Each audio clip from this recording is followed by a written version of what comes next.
Hey, hey. Yes, Chelkat, I'm so glad you're here. I actually was going to start even a little bit earlier, but yeah, time got away from me. So this is why we're starting around this time. But yeah, Friday, I'm off today. So I was like, let me start a bit earlier. I got to do some stuff like renovation related stuff, like getting stuff back in the kitchen, that sort of thing. And so I figured, hey, why not? Let's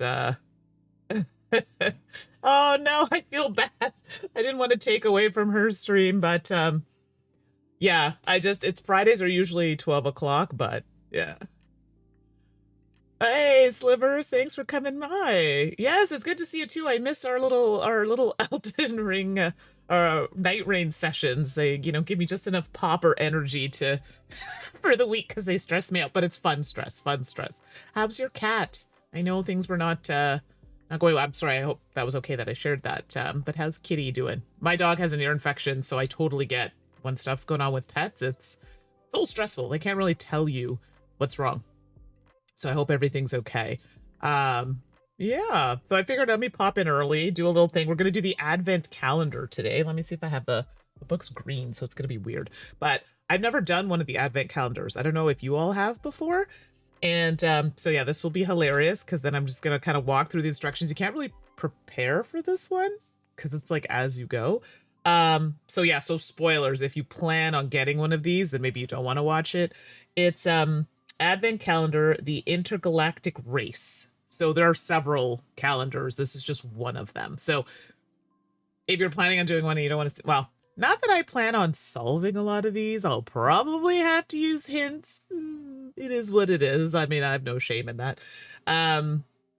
Yeah, so if you want to do the Advent calendar, this is the call now. If you plan to do the Intergalactic Race Advent calendar, stop watching now because there are going to be spoilers for sure because I'm opening it and doing it. We may not get through all 24 days, but we'll try as much as we can.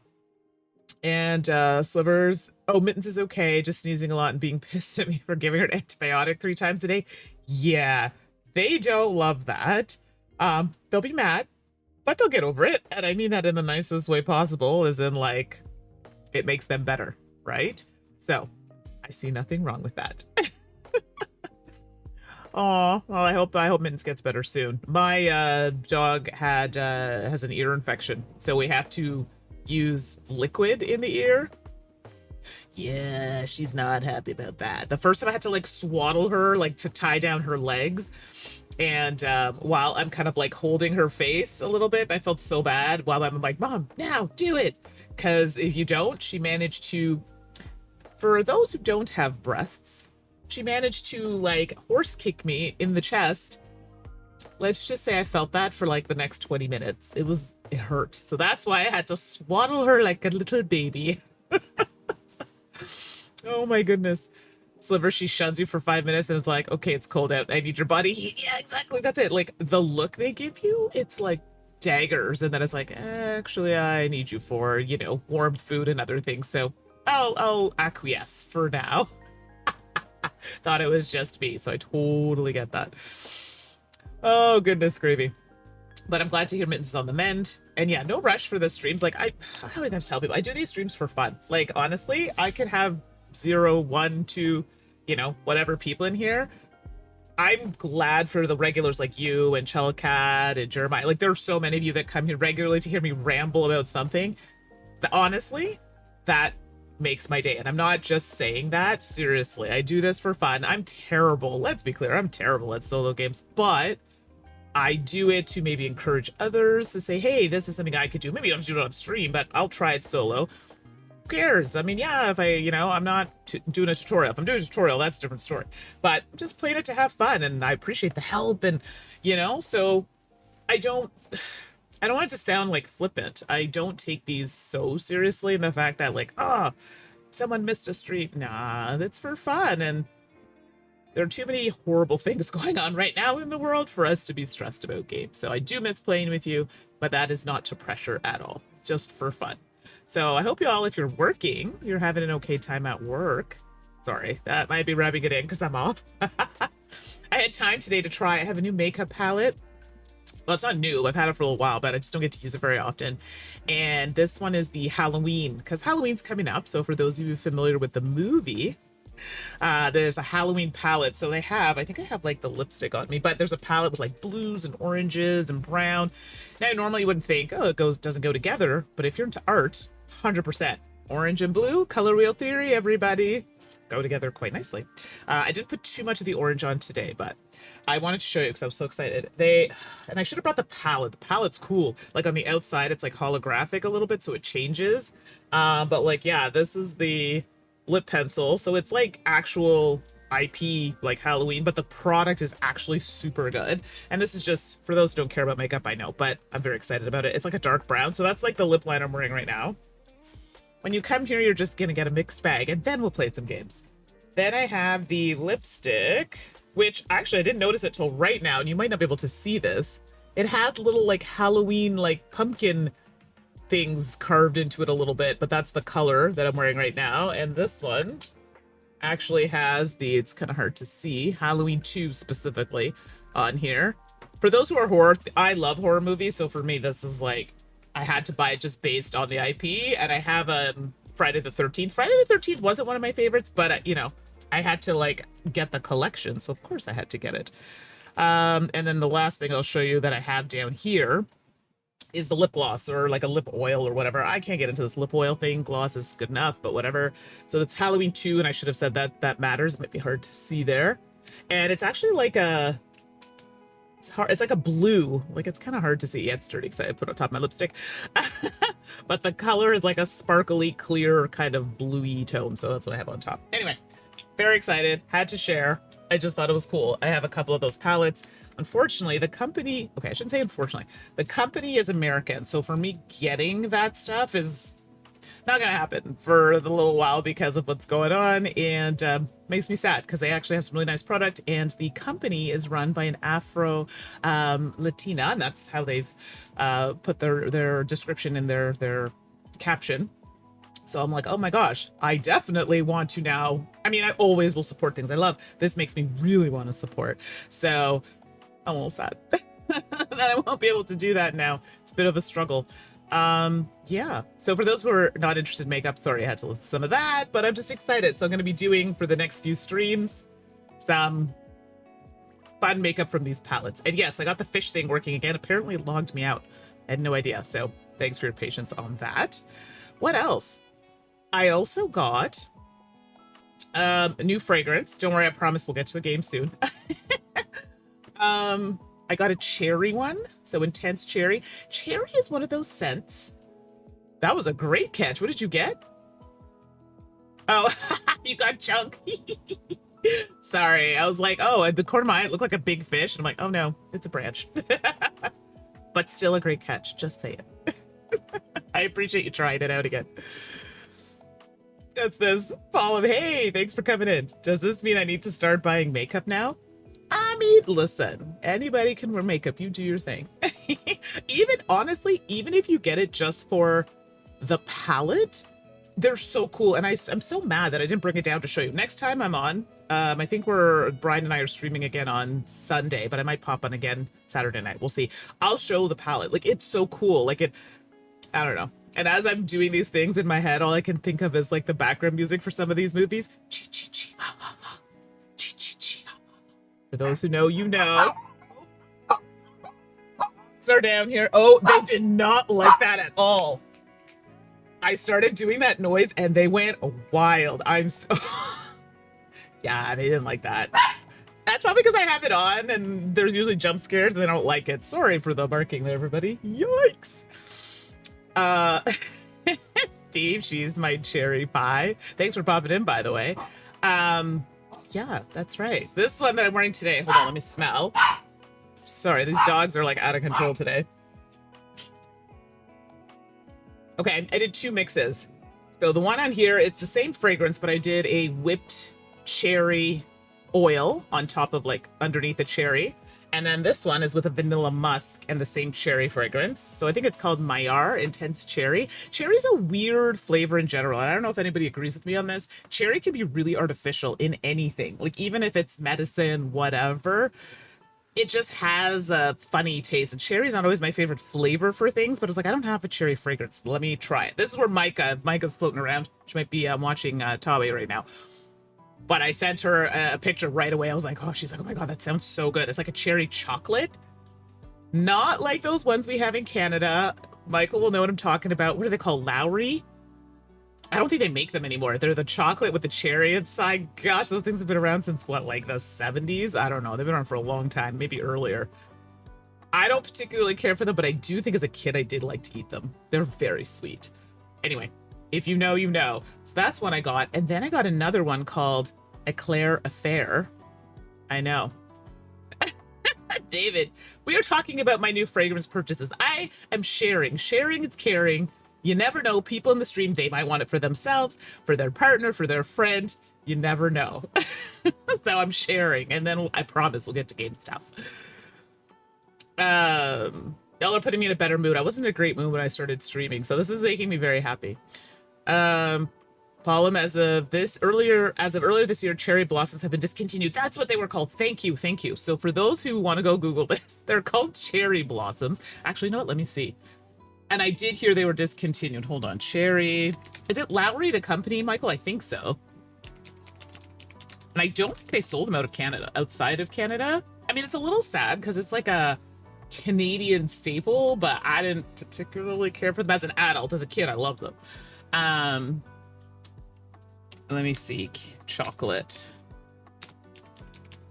For those who have never been to a stream, I promise we do play games, but I like to have a little chat as well. Yeah. Oh, no, it is. Sorry, I said Lowry. Lowney. I always say R instead of the N. It's, it says Hershey's. I didn't know Hershey's was the factory behind it. That I didn't know.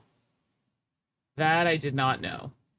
Oh my gosh, if you pull, it is Hershey. I didn't know it was Hershey's that did it.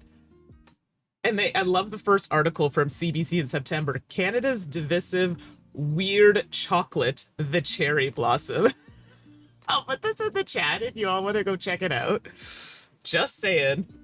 You can't get them anymore, but I had a friend who used to buy these by like the box full.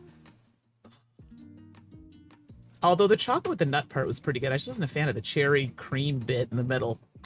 But again, I'm getting get off my lawn as I get older, so that could be why. There's that. The other fragrance that I got was Eclair Affair. So it's very similar to Eclair, which I have, but it's more like a softer, milky kind of fragrance. I can't explain it. Okay, here's a candy comparison for you. These I don't know. If you're American or otherwise, please let me know if you had these. They were I'm pretty sure they're by Kraft. They almost look like a caramel square. They're soft. And they were wrapped in a clear plastic. So they were individually clear. And they had like not quite fudge, because it wasn't that thickness, but they had like a caramelly soft kind of texture. I'm doing a terrible job at describing them, but they came in like a square wrapped in a clear plastic, and I'm pretty sure they were by Kraft. Does anybody know those? No, they're not Rolos. I don't even remember the name of them. Let me see if I could look it up. You just called them chocolate caramel. I'm gonna pull it up. I think y'all know what I'm talking about, but I don't know if we're just in Canada. So they were like Kraft. I don't know if they were caramel. They weren't toffee. Wrapped in clear plastic. Let me see. But there's, and I swear to you that I'm probably thinking of like the 80s version, and they're probably different now. Okay, so Michael, you know what I'm talking about. Okay. I love Michael. I mean, I love David. I love Rolos. I haven't had Rolos in a long time. So I'm looking at pictures of these. I am correct. They are in fact Kraft. Oh no, they're literally just called caramels. That's literally what they're called. I thought they had a special name. No. Okay, so you all did have them because it says down here. Now the American version looks different, but it does say Kraft America's Classic whatever. So apparently it was in the US as well, which leads me to believe it's probably a North American thing. Okay. There you go. See, okay, I thought it was the only one. They still make them apparently, but they look different now. Okay, so there you go. And it's funny when they came up, they said like American staple or something. So apparently is a very popular candy, but I feel not everybody knows. Anyway, I digress. Those caramels smell like the new fragrance I got. Like literally I was like, oh yeah, those are those craft caramel things. They're delightful. So love it. So good. Anyway, just throwing this out there. If you want a nice something to mix or whatever, it's very nice. So it smells similar to the Eclair, but more milky and soft. So slightly different. And then last thing, when Isaac was here, I got him to pick up a fragrance called Camra. And Camra's like an apple, amber, boozy, like it's unisex, but it's so good. And he had it on. I was like, oh my gosh. I was like, it smells amazing. So another one too, if you want something that's not as like, it still has a bit of sweetness, but more masculine leaning ish. Like, well, now I want to smell you. Hashtag not creepy. I know, right? Like you say it, it's like, but we know each other. So I know 100%. I'm telling you, Michael, next time we hang out, it's been a while. I feel like our schedules are not aligning. We need to like compare collections now of fragrance. I'll bring mine. I'll show you mine. You show me yours. Hashtag not creepy. Oh my gosh. Now I'm just being silly. Dave, yeah, a little creepy. Well, you know, I think mine was probably worse. Oh my gosh. Okay. I know y'all came here to actually watch me do something and not talk about fragrance and random things. So I know you get it, Michael. Hearts. What was that? My cousin was no, wait, not my cousin, my nephew. He was doing some like, I can't do it. It's some heart that they do with like their anyway, whatever. I'm like throwing up gang signs on this that I don't even know. We're not going to be doing that. He does a heart in a totally different way and I can't do it. I'm even trying to, no. Yeah, the new heart, I can't do. Like, I already have issues with my hands, but like, I just can't do it. So I'll stick to this heart, just the regular one, which I think looks hard enough. Or these hearts. I like these hearts, little baby hearts. The other hearts, I can't. I'm sorry. Oh my gosh, I'm officially old. I'm not even 50 yet, and I feel like I'm already saying things like, back in our time when we were kids. I'm like, oh my gosh. Anybody else doing that? Seriously, because I feel like this is fake. Oh, yeah, it's crazy. Yes, it's Halloween, which I love. Let's get creepy. I'm going to do a Halloween stream. I wanted to do it on Halloween, but it's going to be too crazy in my neighborhood for that. So I'm going to do it the day before. No, Steve, you're doing the thing? Yeah, like I catch myself saying stuff and I'm like, oh my gosh. Like I sound like those people you make fun of, like, I think that's so old. And I'm like I find myself, I don't listen to the radio anymore. Is anybody like that? Yeah, this is bad. I still listen to music, but I'm at the age now where I listen to my curated collection. Yes, I listen to some of the new stuff if I watch like a video and there's a song. I'm like, oh, that's kind of cool. I don't listen to the radio. Oh, there you go, Slivers. What's a radio? I just listen to the songs that I already have. Like today I'm wearing my Rob Zombie shirt from the concert I went to like years ago. Let me see if I can like show it to you a little bit. It's just like lettering on it. Living Dead Girl. And I was like, hey. But this is what I'm saying. Like, I listened to stuff from like so long ago. Chellcat, I learned my new music from TikTok, YouTube Shorts. Me too. That's exactly like, oh, that's kind of catchy. I'll put that on the gym mix or whatever. But to physically like go out and buy a whole album from like a new artist, I haven't done that in years. Of course you love Rob Zombie, Michael. I know this. I am not surprised at. See, that was a good concert. Actually, it was, well, the other person is a little problematic now. Sorry, I didn't know at the time. But I had seen Marilyn Manson and Rob Zombie. They were doing a show together. And yeah, that some people in the crowd were being a little grabby with them. And yeah, there was a whole thing in the newspaper. And I'm like, yeah, you can't be touching people like that. It's not appropriate in any context. So yeah, but it was a good show. They put on a very good show, even though the other half of that was not good. Not a good person. I mean, I don't know much about Rob Zombie outside of the fact that he directed, you know, the Halloween movie, one of the Halloween movies. He might have done two, actually. So good. He's into the whole horror thing. Right up my alley. Steve, you only listen to podcasts now? Yeah, that's me too. Like, I find myself listening to podcasts or stuff like that, but not necessarily new music. I'm like, is that an old thing when you get older, or is it just Or is that just because, I don't know, like, I don't even know. Like, is that just like a geeky thing to do? Like, I have no idea. Yes, thank you. He did House of a Thousand Corpses. My gosh, how could I forget that? Oh my God. Actually, I should add that to my watch list. I'm watching a bunch of, before Halloween. Halloween's my favorite holiday. I watch a bunch of movies, like older horror themed movies before Halloween. So I've been running through the Halloween series, new and old.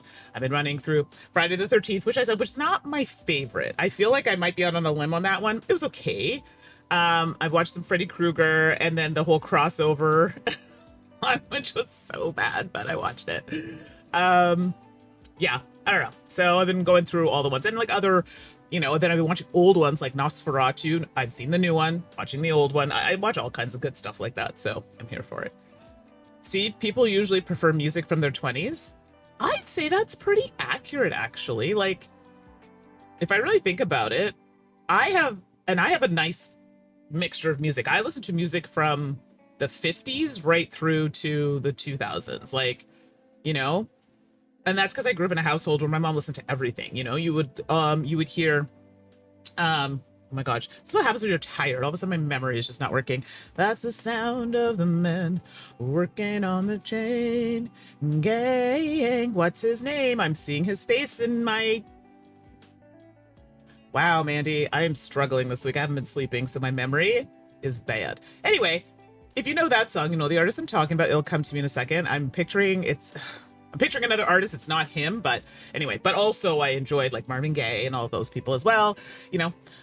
Controversial as it is, we did listen to like Elvis and things like that. But I also listened to like Ella Fitzgerald. And then, so I listened to like all across Janis Joplin, Jimi Hendrix. Like we had records, like I'm sure a lot of you did, Michael Jackson, so... And then, you get into, I was totally into like grunge music, as they call it, alternative rock. I like heavy metal. Not a huge fan of dubstep, but I do like, like dance. I like trance. I really like trance. And I feel like a lot of people didn't really like trance, but I liked it. So you name it. Like it's in my repertoire circle of music. I was really into Bjork. Oh my gosh, I was obsessed with Bjork. I thought her music was different. She was different. And she gave a crap about that. You know what I mean? Like, and I was totally about that. Bjork is so good. Like, I knew her albums cover to cover. I had the remixes, everything. Like, yes. Oh, Slivers, Bjork's so good. And you talk about Bjork today, a lot of people don't know who Bjork is. Amazing. And like some of the lyrics, I would sing them. I'm like, gosh, that's actually like, this is a little like wild when you hear lyrics, but it's like at the time so good. Another artist, Lisa Loeb. A lot of people know one song from Lisa Loeb, and it's Stay, because I think it was in Reality Bites. I kill that album. Like, you don't understand. If I went through a breakup, was mad at my mom or whatever, that was the album I listened to cover to cover. Between her and Bjork, I think they had it covered. Lisa Loeb, gold star. Oh my God. Let's see what else here. There's still good music being made, but you got to look for it. Oh, absolutely, David. I think just for me, because I'm not listening to the radio as much, it's just picking it up, like Shellcat was saying, like on like YouTube or whatever, or like these shorts, Instagram and whatnot, and I get it that way. So absolutely. But yeah, absolutely, there's still really great music being made. There's a guy, he sang the national anthem. He's very good. I think he leans more country, but he definitely has a bit of soul to him. Is it Chris Stapleton? And I apologize if that's someone bad. I just don't know. I think that's who it is. Right after Whitney Houston. He's probably in the top like 3 or 4 there for good anthems for the singing the United States anthem. Yeah. Childcat, you've been in house music lately. It's good for my focus. Yeah, house music is great. Like I was a raver once upon a time. So trance, house, all that stuff. I was totally into it. I feel less so now, but I still like if it comes, yeah, it's a good vibe. I could totally see how that would be great for focus. Absolutely. Anyway, all this talk about music, I just realized I'm like, yeah, I don't even watch TV as much, to be honest. Like I'll have it on while I'm working, like if there's a show or something I want to watch or a movie, but it's usually on while I'm doing something. So, but to like sit down and watch a movie or TV, that doesn't happen as often as it used to. I don't know if anybody else is in that boat as well. I do still play games. Games on the PC are harder because I spend so much time at the computer. It's like, oh, It's not, it's just the action of sitting in front of a computer screen versus on my consoles or Steam Deck. I can be in bed and do that. But there are games I do prefer to play on PC, so it's a struggle. David, you've been listening to more music from Japan. Oh, interesting. I'd love to hear. I don't know a lot of Japanese music, Korean music. Like, I know that the K-pop and stuff is really popular. I don't generally listen to a lot of it. There's a song here and there that I'll like, but I actively am not searching for it. But again, always open to hearing new things. So yeah, David, you'll have to send me some suggestions for me to take a listen to. That's awesome. Steve, I pretty much watch YouTube, and there's a lot of the Star Wars series that I should watch. There's a few. Well, there are quite a few, actually. But it's one of those things where, like, I should watch it. But you know what? You don't have to if you don't want to. Like the conversation about Star Trek that I've had with people. I watched Enterprise, and I watched Deep Space Nine. Like, I watched that one when I was a kid, but I gotta tell you, Deep Space Nine was my jam. I know that's not everyone's jam now. I get a lot of flack for that one. I mean, I don't watch it now, but when I was a kid, I loved it. So it's one of those things that people are like, you have to watch. If I feel like it, I will. Okay, Steve, I would high five you. High five. Deep Space Nine was awesome. And again, I can't speak to it now as an adult because I don't watch it now as an adult, but I remember as a kid, this is really big, where Enterprise was great. Don't get me wrong, it was good. We watched it, we had family friends and stuff, like, always loved it. But Deep Space Nine was the one where they truly had, like, I feel like it showed a really nice, diverse cast. Yeah, they had some on Enterprise, but that to me was like, oh, like you were seeing a lot of different people, different things, and I really loved the story. Maybe that's why I'm drawn to, like, narrative type games. I just really like the story and how they got into it. I don't know, but a lot of people gave so much hate to that show, like, hated it. Because they're like, it's too slow, too much talking. They don't do too much, battle, whatever. So it's really interesting to see the amount of people now who are like, oh, actually, I really like Deep Space Nine. What? So high fives all around. Woo! Oh, goodness. Slivers, your oldest son, Slivers, is in Japan for his post-college trip. Oh, I'm so jealous. You will have to share, because I would love to go to Japan. So Slivers, if your son doesn't mind, I would love to know more about that trip. David, I feel like Deep Space Nine is the popular choice now, which is interesting. Maybe people appreciate it more as adults than as children, because I feel like maybe as a show for children, I guess I could see the attention span not being super high, but I liked it. But I was a weird kid, so like weird, but not obviously weird, if that makes sense. I was quiet. Deep Space Nine was the first does that say Sailor's one and the one of the first? Oh, serialized. Okay, sorry. One of the first serialized ones and one of the first serialized series on TV. Oh, okay, yeah, because they've been playing a lot of it. I know over here. I've been seeing it quite a bit. I didn't realize that actually, but that makes sense. And then David, it aged better than the others. And see, that is a valid point. So the aging well. Now, why do you think? And do you think it's because of the cast? I think it's because of the way they set up the cast. You know what I mean? Being so diverse. And for the time, you have to understand, like, that wasn't really a focus at the time, so that could be a reason, or maybe just that focus on actually getting to know the characters and the stories and from the different types of people. I don't know, I will always be a fan of that. I watched one episode recently and I was like, yeah, okay, I see why I liked this. Maybe I'll watch it again. I don't know, it's been a while, so we'll see. I don't know, for those of you who are not into Star Trek, like, I'm not a Trekkie by any means. Like, some people are like, this is their obsession. It was a show that I enjoyed. It was much like, I'm trying to think if there are any other series. There were a lot of these series at this time that, like, I watched. Great, I loved it. I think the only show that I probably was, like, super obsessed with was Buffy the Vampire Slayer, although the person who's created the series is a problem. But at the time, I didn't know that. And the show itself was really great. And I think I also really liked Sarah Michelle Gellar. That particular, like, her as a person, I enjoyed her. And she was in a lot of like, I Know What You Did Last Summer or whatever. That's been showing as well, those sorts of things. So I think she was in that one. Yeah. Anyway, yes. And then Jennifer Love Hewitt. P.S. I did not like Jennifer Love Hewitt for some reason. I don't know why. There was no valid reason for it. She just annoyed me. And can I tell you, now as an adult, I love her. I think she's great. I'm like, what was my problem with her? Like, she did nothing wrong. Anyway, I can say I was wrong. Love her. And actually, she's getting a lot of flack on the internet because of appearance. So, you know, she's changed. We're older. We're not size 2s anymore. Anyway, that's my rant. It really irks me when I see that. She looks lovely. She looks beautiful. I'm really sad that I was annoyed with her when I was younger. I have no idea why. So stupid. Steve, it's relevant. Gene Roddenberry didn't allow conflict among the crew.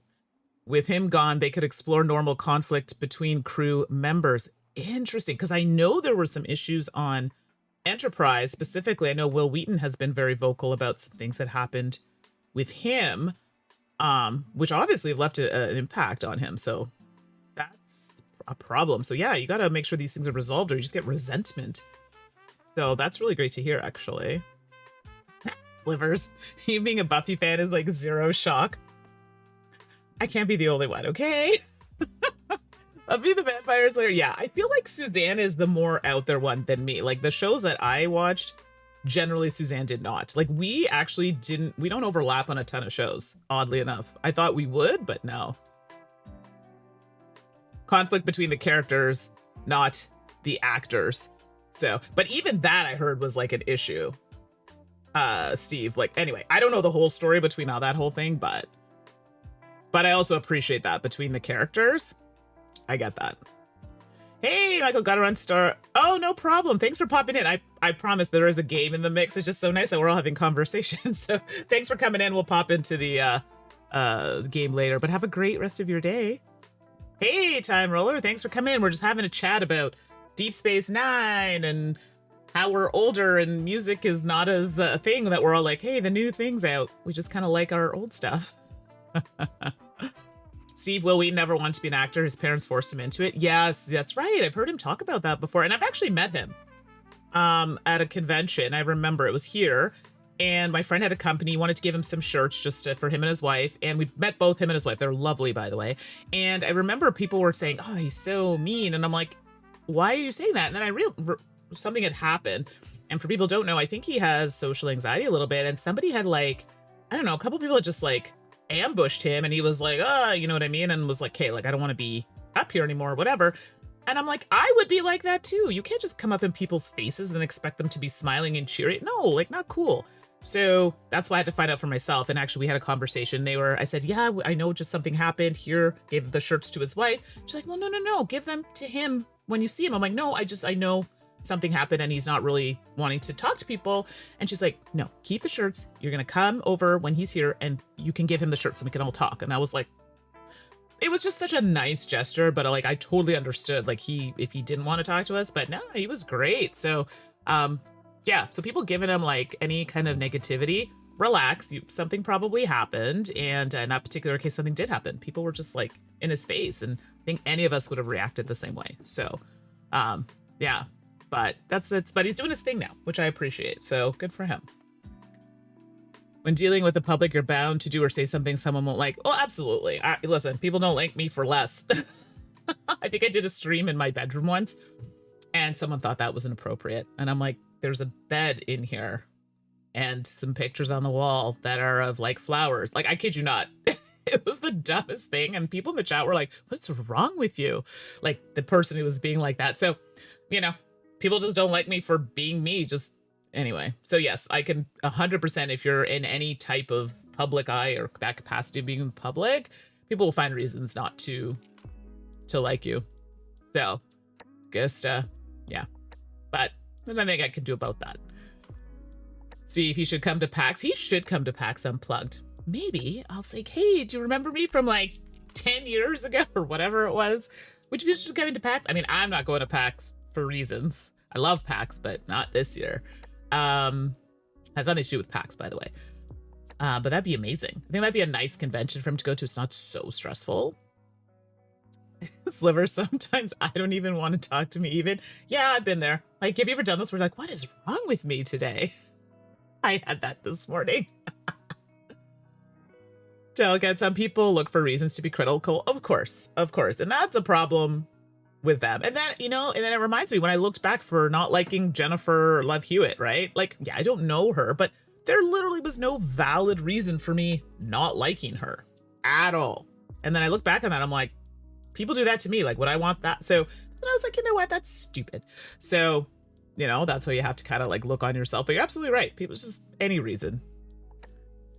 Steve, is Suzanne coming? I believe Suzanne will be there because for those who don't know, she works with Restoration Games, works for Restoration Games, and they are going to be there. So 99% sure she will be there. So if you're there, yeah, feel free to go say hi, hang out. Well, maybe not hang out. She's always running around. I barely see her when we go to conventions, but she'll be there. If you want to say hi, get a picture, have a chat, she will be, in fact, there. I'm a little sad to be missing PAX because I really like PAX Unplugged. I'm actually just doing mostly Canadian conventions. So we had our local convention. Chelcat, thanks for coming. That was really great. Really appreciated playing a game with you, even though it's just one, but we live in the same city. So there's no excuse for us to not try to do something again. Maybe at CanCon, not CanCon, what am I saying? There's one in the summer that happens downtown. Maybe that's when we could meet up again. And that one's a little quieter. So I did Canaticon here. I'm doing Ludicon in Montreal in a few weeks with Stephanie and my friend Isabel. So we're all going to go do that. And then there's, why is it escaping me right now? There's a little one they have in the summertime as well. Here it's a little bigger than ours, Canaticon one. And that one's happening in the summer. And my friend wants me to come out east. There's usually one that happens in Halifax, but I haven't been for a while. So maybe I'll go check that one out as well. It's been a bit. And then my friend's moving to Calgary, so she wants me to come out there, see what's out west. But I don't know, since Shut Up and Sit Down don't have their convention out west anymore. I don't know, does anybody know in Western Canada what the big convention is? Is there one? Thank you, Chelcat. Can Games. I don't know what is going on with my brain today. Can Games is the one in the summertime here. Steve, you have your annual local con the weekend before PAX, and you're going to PAX? Oh my gosh, like, I find doing cons back to back like really hard. Even if it's local and then you're going, I find it a struggle. Good for you though if you're able to do it. That's amazing. I know a few of us here. There are myself, Matt Paquette, who does like graphic work on a lot of games. He did work on Daggerheart, if you're all familiar with that. And there are a couple other content creators here locally. We're trying to get something started, hopefully. But I want it to be very community based. So we're not in it to make money. People who normally wouldn't be able to afford to come to a convention, we want to make that possible. Anyway, something we're looking into, but it's not a moneymaker. It really is just to get the community together and more diverse, because as much as I love local conventions that we have, a lot of them are lacking people that look like me, you know, or otherwise. And, there are reasons for that. So this is why community outreach is really important. And this is something that's on the top of our list. So we definitely want to make those changes and, you know, see that happen. So hopefully within the next year or two, we're going to try to do something like that. Again, it's not making money, but we are going to have to try and put up money up front to try and like, obviously make it back. So not out a ton of money because I'm not rich by any means, but we definitely want to make it so it's possible. So I've had a chat with local counselors and stuff, and they think it's a really cool idea. We have a day where we celebrate Indigenous culture and Indigenous peoples, and I had a couple conversations with some of their group leaders, and they said they'd be absolutely interested in helping. Obviously, we want to compensate them for their time and efforts, but it is something that we're hoping to do. So plans to do it. It's going to be a lot of back end work here on my part. But we'll make it happen. But having the support of the community is really important. So stay tuned. If you know anybody who is part of an equity seeking group, actually, who would be interested in helping out. I mean, anybody can help. Let's be clear. But anybody who specifically is part of an equity seeking group, we would also really appreciate you because, yeah, we want to have those groups represented as well. Anyway, that's my rant about that. We'll get into more details when I can tell you more about it. This is just in the planning stages. Steve, you have, yeah, it helps that the local con is a 5-minute drive. That's like mine. My local con is literally, it's 7 minutes. It's so close to my house. That does help. When you have guests, however, it does make it a little more stressful. But yeah, it helps that it's closer. You have to pay for parking and other weird things. And David, you still want Camel Con to be a thing? Listen, life is short. Do it. Do it. If you have the means or some way to make it happen, even if it's 10 people to start, just do it. You never know. As someone who has almost died twice in life, once I almost drowned as a child. I kid you not. Literally saw the light. And when I got a blood clot that went to almost to my heart, my lungs. Do the thing you want to do. Seriously, don't wait. Don't hesitate. If you're able to do it, it's not hurting anybody. It's going to make you happy. Do it.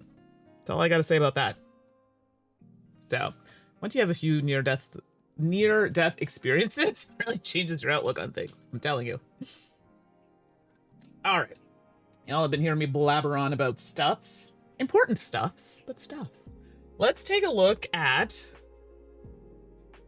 the Advent calendar. So for those who are just joining us, we are going to take a look at the Exit Advent calendar, specifically Intergalactic Race. This is the time to leave because there's going to be spoilers. I'm going to be going through maybe not all of it, but a lot of it. So see how it goes. But we'll start with the instructions and go from there. And then I got 2 new games quickly that I want to show you before I do it. So we'll get to that. David, I almost drowned as a kid too. The undertow around Nantucket is no joke. It is the scariest thing. For me, I was in the islands visiting family, so in the Caribbean. But I'm sure, like other local places, if that undertow gets you, like you can't. Like you're up and then it pulls you in. You're up, it pulls you in, and then after a while you just let go because you're just like, I can't. You're tired. So yeah, it's not. And it's funny. It happens to us as kids. And I don't say funny, haha, but like it's a weird thing that it really happens. I mean, it can happen to you as an adult, especially if you're not a swimmer. But yeah, after that, my mom got me some swimming lessons. Let me tell you, scary. That is probably the one way I don't think I'd want to go. Ooh. Yeah. Anyway, that got dark. We won't get into all that. But I'm sorry that happened to you too. Not great. All right, let's pop over to this other scene over here. So I got to do like this very weird slide on over. So there really is a man from Nantucket, apparently. Oh, good gravy. All right, so before we get started in this little thing here, I gotta show you some games that I got. Check this out. So do you all know Tate Wu? He does design some games. This is one that I got called Fork, and it's a trick-taking game. So if you like trick-taking, apparently this is a cute one. I haven't opened it yet. I just got it. Yeah, I've not heard this. So Fox, Owl, Rabbit, Kale. That's random, but cute, but it says family, so... But it's trick-taking, so y'all know I love a good trick-taking game, so that'll be one I'm hoping to play. It'll be a podcast, obviously, discussion, because it's 2 to 6. Oh, Slivers, you've played it. Okay, good. Glad to hear it's great. Excited. So this is one I'll bring to Ludicon. And then the other one I got was... I have Cat Sudoku, but I have, like, the original one. This one just came Summer Festival, so I don't know if there are a ton of different things on this one, but I don't know if anybody's played this. Yeah, Tate is great if you've met him. Super, super nice. And really nice to see him at convention. So that's the other one I got. So I don't know if anybody's played Cat Sudoku, the other version, like the original one, but this one is Summer Festival. So again, these are ones I'm going to try. I like getting this. This one is, this one's like a card game. The other one I have is not. So yeah, so there you go. So those are ones.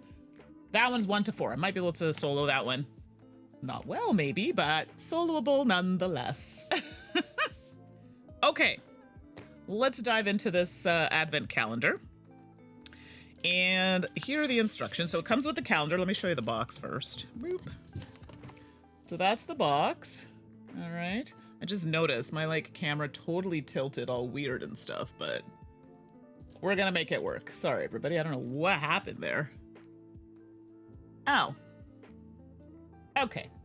Well, it's going to stay like that because I'm not moving it. We're just going to work with it. All right. So let's do that. And then... had guests over, so I think it moved my table, but it's fine. We'll survive. Then we have the Advent Calendar Help Book and Game Instructions. And then we have the Storybook. So this comes with quite a few things, actually. I've never played one of these before. Okay, so I do have, I'm familiar with Exit book games, so I've just not played this. So... yeah, so here we go. It says for 1 player or 1 team, 10 years and up. Let me just move over here a little bit. Hold on, this little thing's in my way. There we go. Cool. And these are where we start. Start reading here. Well, I guess that's where we should start reading. Okay. So there are notes, but I have a little notepad here that's going to help us out. Why did I say that like that? Notepad. And there are some instructions here. I think we're going to have to cut these or something because there are dotted lines on it. Okay. But for now. So what's the game about? Let's read here. For months, the main topic of conversation in the cosmos has been the huge 24-day Le Monde race, and you get to be part of it. How lucky that quirky guy at the space bar hired you to join his team. In addition to fame and honor, the winner of this amazing race will be in charge of the annual Christmas celebrations for the whole galaxy. No wonder there are more teams competing than ever before. Everyone wants to win. Everyone wants Christmas. During the race, you face one of 24 exciting puzzles day after day. The right solution always tells you where to go on the next day. Will you make it onto the winner's podium? Let's not jump ahead of ourselves here. Do I think I will? No, but that's okay. We play for the love of the game. Steve, I just hope Will Wheaton is okay after everyone protested in his hockey team last weekend. What? What happened? Okay, I totally missed that.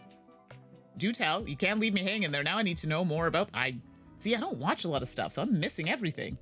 Okay, tell me. So in the game materials, we have the storybook, so that's how our narration happens from day to day. Then we have help book, which is what I'm looking at right now. And then we have a decoder table, which is up here. And decoder table including decoder strips. So they actually have it shown like this. So I'll have to cut those out probably. Secret additional material for the riddles hidden behind the 24 doors of the calendar. Cool. All right, so far so good. All right, here we go. What does it say here? No, oh, no Kings, the LA Kings hockey team. Yeah. Oh, I definitely know about the whole new Kings thing. Oh, wow. How is that going? Is that still happening? Like, I know I've seen clips and stuff, and it's intense. I mean, rightly so. Why is my avatar an antisocial weirdo? It makes me blowing up everyone a problem. Okay, sorry, I just read that after that. I was like, well, you are blowing everybody up with bombs, David. I thought you enjoyed doing that on the little thing there. So before you can start, we need to prepare the decoder table, take a pair of scissors, and carefully cut the 3 strips shown on the board along the dotted lines. Heyo, look at us doing things. So let's do a little cut. Look at my handy dandy scissors. That was one day and it was 7 million. So all 50 states. Wow, that's wild. Well, yeah, exactly. Okay, let's do a little cut. Okay, it said cut carefully. Yeah, apparently, even as a child, I don't know why I was so terrible at cutting in a straight line. When I was teaching, I'd be like, geez, these kids are cutting better than me. Okay, cut. It's only when I get to the end. Then you wonder how I sew. Although when I sew, I have to be fair. I don't think I cut anything straight, ever. I'm just like, it's fine. It's part of the seam allowance now. All right, so we've cut the 3 pieces. And now it says we have to thread them through the decoder. So this is the red line. So it's like ribbon, I guess. Yeah. Wait, hold on. Oh, I thought it was going to be something else. But anyway, yeah, it just goes like this. Okay, cool. That seems easy enough. All right, cool. Now we do blue. So we're just matching the line colors. I feel like this is like the easiest thing. I told them, I said, listen, don't give me one that's going to be complicated. I mean, yeah, I do the kids exit puzzles for a reason. And then we'll do this at 3. I'm just copying the numbers there. I don't know if that's actually where they're going to sit. We'll find out in a second. Okay. Okay. There we go. We did it. Look at us go. Yeah. David's doing... No, they moved. All right, so now it says... It is important that you place the strips in exactly that order, which we did. Make sure you have not gotten them mixed up, otherwise you can't solve the riddle. So we have red, blue, and yellow. Cool. The numbers are now visible, which we see. At the back, you'll see a direction arrow on each decoder strip as well as an exit symbol. So let's flip it. Oh yeah, there we go. So some arrows on the back there. I'm assuming those are going to be useful for us later. Only pay attention to the arrows and exit symbols which are exactly in the middle, one below the other. Okay, so we're specifically focusing on the highlighted white line. I appreciate that. So that lets us know. The decoder table is now ready for use. Put it with the storybook on the table. Well, look at us go. We have it. Additional game materials, you'll also need pens, preferably a ballpoint pen, which we have. Waterproof pen and a pencil, a pair of scissors, a strong light or a mobile phone. Well, we've got a phone, that'll have to do. With flashlight function, and if necessary, paper for notes. We got our handy dandy notebook right over here. Cool. You'll find everything else behind the doors of the calendar. Da, da, da, da, da. Now, let's do a little zoom in here. That might be better. There we go. P.S. If we're talking about pens, I love these pens. These are my favorite pens. So they come with a click as well, but they're more expensive. But yes, don't laugh. I am weird about the pens I use to write. If it's not writing smoothly, it needs to be at least a medium, not super big on fine unless it's like calligraphy type stuff. This is where it's not, I don't think this is, it's called Jetstream. I don't know. They're expensive, but gosh, they're good. Anyway. If you like pens, it's a good one. All right, where's the game board? In this game, the advent calendar is your game board. In addition, there's the storybook. Heyo, the story. In there, you'll find out exactly what has happened. You'll find an introductory chapter every day that tells you the story. Other than that, you have nothing else available to you at the beginning of the game. Oh boy, so you know I'm going to go off the rails. Has anyone played one of these, by the way? I should have asked that from the start. This is my first advent calendar, so I'd be curious to know if anyone else has tried these. Steve, I like my Pilot G2 pens. The only problem is they smudge on treated paper. Oh, yes. I'm trying to remember. The Pilot G2s, are those the ones that are not clear, but the middle part is clear and then they're colored on the top and the bottom? I think I know which ones you're talking about.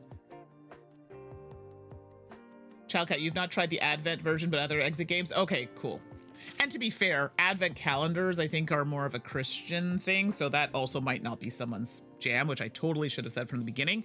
I guess, yes, for the holiday. I mean, yes, I'm Catholic. Yes, I know what Advents are, you know. We all had that song, Light the Advent Candle One. I don't know if anybody else remembers that song. It was a song. Anyway, I digress. But I wonder if they make other ones. That would be cool. Like if they did like different calendars for like the different... I mean, I think it would be cool. Maybe I'm wrong, like a Hanukkah one or, you know, Kwanzaa or other ones. I don't know. I think it'd be fun. I'd try them. What do I know, though? I'm not an expert in religious holidays, so. Steve, it's gel ink. I'm pretty sure our workplace uses those pens and they're pretty good. But yes, they do smudge on certain types of paper, which obviously can't happen for the types of stuff we work with.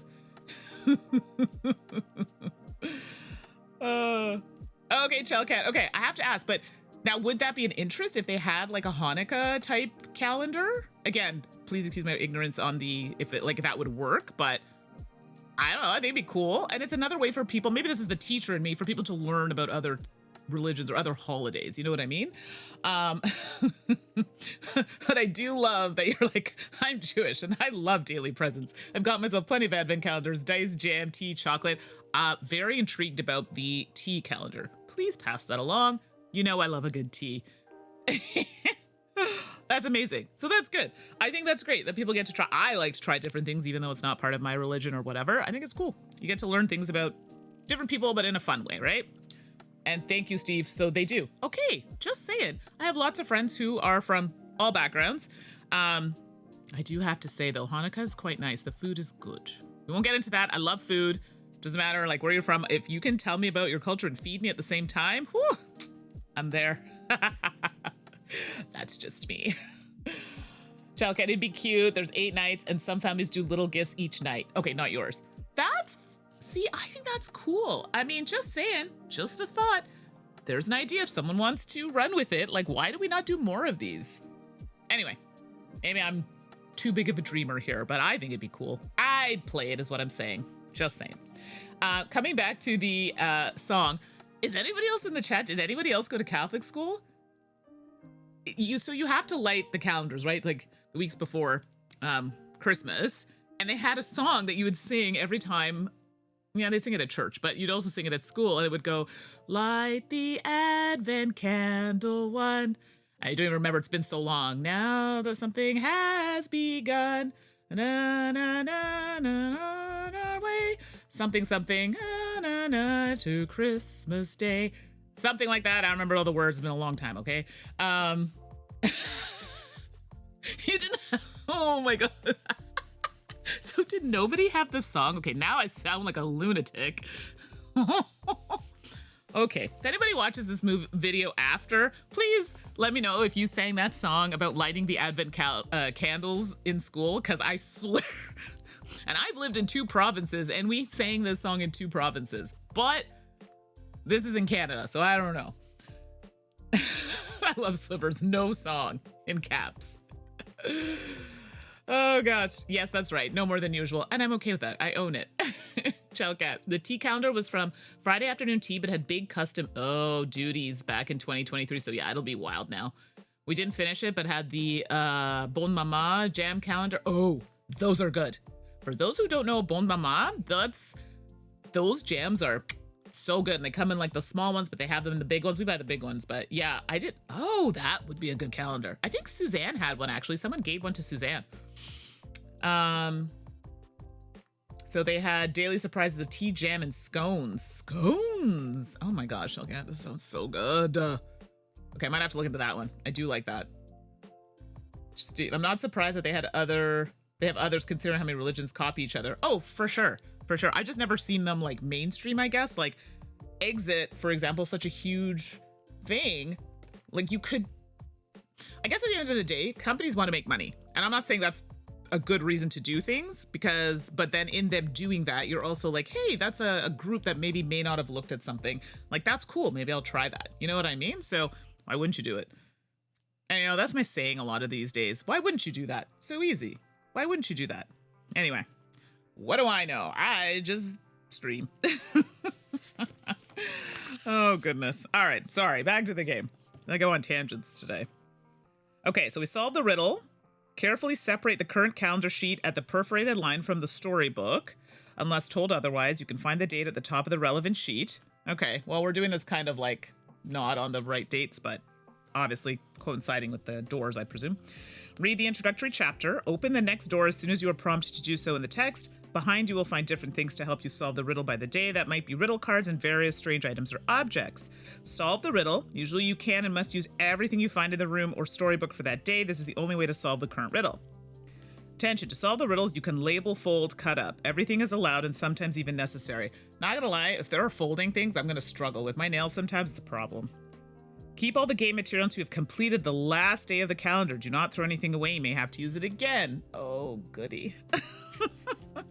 Only ever read the current calendar sheet. Only read the next one when you're ready to start the next riddle. I mean, these make sense. How do you know which door to go to next? Because if you look at it, the only one that has a number is this one. It has 1. There are no numbers in anything else. Don't be surprised that the doors on your calendar are numbered. Only the first door. To take part in the Intergalactic Race, you solve riddles on your way from door to door. The solution to the current riddle shows you where to go the next day. It works like this. The solution to every riddle is always a 3-digit code. The numeric code is found. The numeric code found is entered using the 3 decoder strips on the table. So this, always ensure you have the numbers in the right order. So we're gonna have to double check that. Knowing me, yeah, that'll be a struggle. All right. Steve, I grew up in New York, so of course we had it. Okay. I had to ask because I feel like nobody knew this. Okay, thank you. That makes me feel better. Okay, here we go. Have you entered the code? Then turn the decoder table over without moving the strips. Now look at the back. So we do the code here, and then we look at, and then we look at the back once we've done it. And then we look at, oh, it says make sure the sleigh is not upside down. I didn't even look at that. And in fact, the sleigh is upside down. So that is actually the correct way. And it says continue here. The sleigh is correct on the side there. Okay. Okay, but it does show the numbers being like this when we put them in. So the 3 direction arrows shows your way to the next door. So this, I guess. Follow the arrows, compare the symbols, write the next day's number on the correct door. From here, you follow the arrows from one door to the next. If you have followed all 3 directions exactly, you'll arrive at your target door, and then we check if it's right. Why do I feel like I'm going to be opening a lot of wrong doors? Okay. Steve, throw anything away and your game will be riddled with errors. So what happens if you throw something away? Like, you're screwed, I guess. Because you won't be able to solve the puzzle, or you just have to take a hint and move on. Yeah, that's not great. So give us an example. It just shows us, here's the code, and then when you flip it, it'll actually go, so on the code side, it's red, blue, yellow, and then when you flip it, it's yellow, blue, red. So we'll get there when we get there. The arrows never lead you over the edge, so should anything point us past the calendar, then it's wrong. I figured that's sending us to an abyss. We don't want that. Have you found the correct door? To check, we compare the symbols on the target door with the 3 symbols on the table. Have you followed the directions? So if they don't match, it says then our code is incorrect, and then we just have to try and figure it out again. If you get stuck, don't despair. We take a look in the book, and there are hints to help us. I'm very okay with that. And then they also say there's an explanation of how to use the help system. I'm guessing it's the same, like they had cards that allow you to look at errors. So if they match, we've solved it, and you've reached the next door. Write the next day's date in the space on the new door.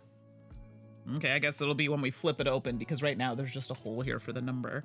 Tomorrow you'll start your next riddle here, but only if you have to finish reading the next chapter in the storybook. So giving us an example. So we've solved the first day riddle. You enter the solution code and follow directions on the table. At the door, you write the exit symbols on the new, you compare the symbols on the new door with those on the table, and then they match, so you put the number in that door, and it shows them writing the number.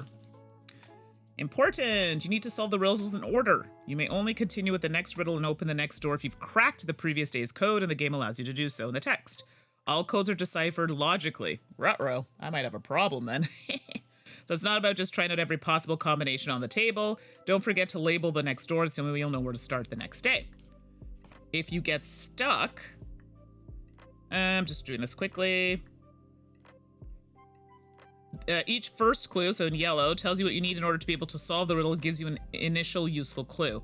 The second clue in blue will give you more concrete assistance in finding the solution to the riddle, and the solution in red will give you the answer in the correct code. Don't be afraid to use the sheets if you get stuck. Oh, I won't. Y'all know I definitely won't. Okay.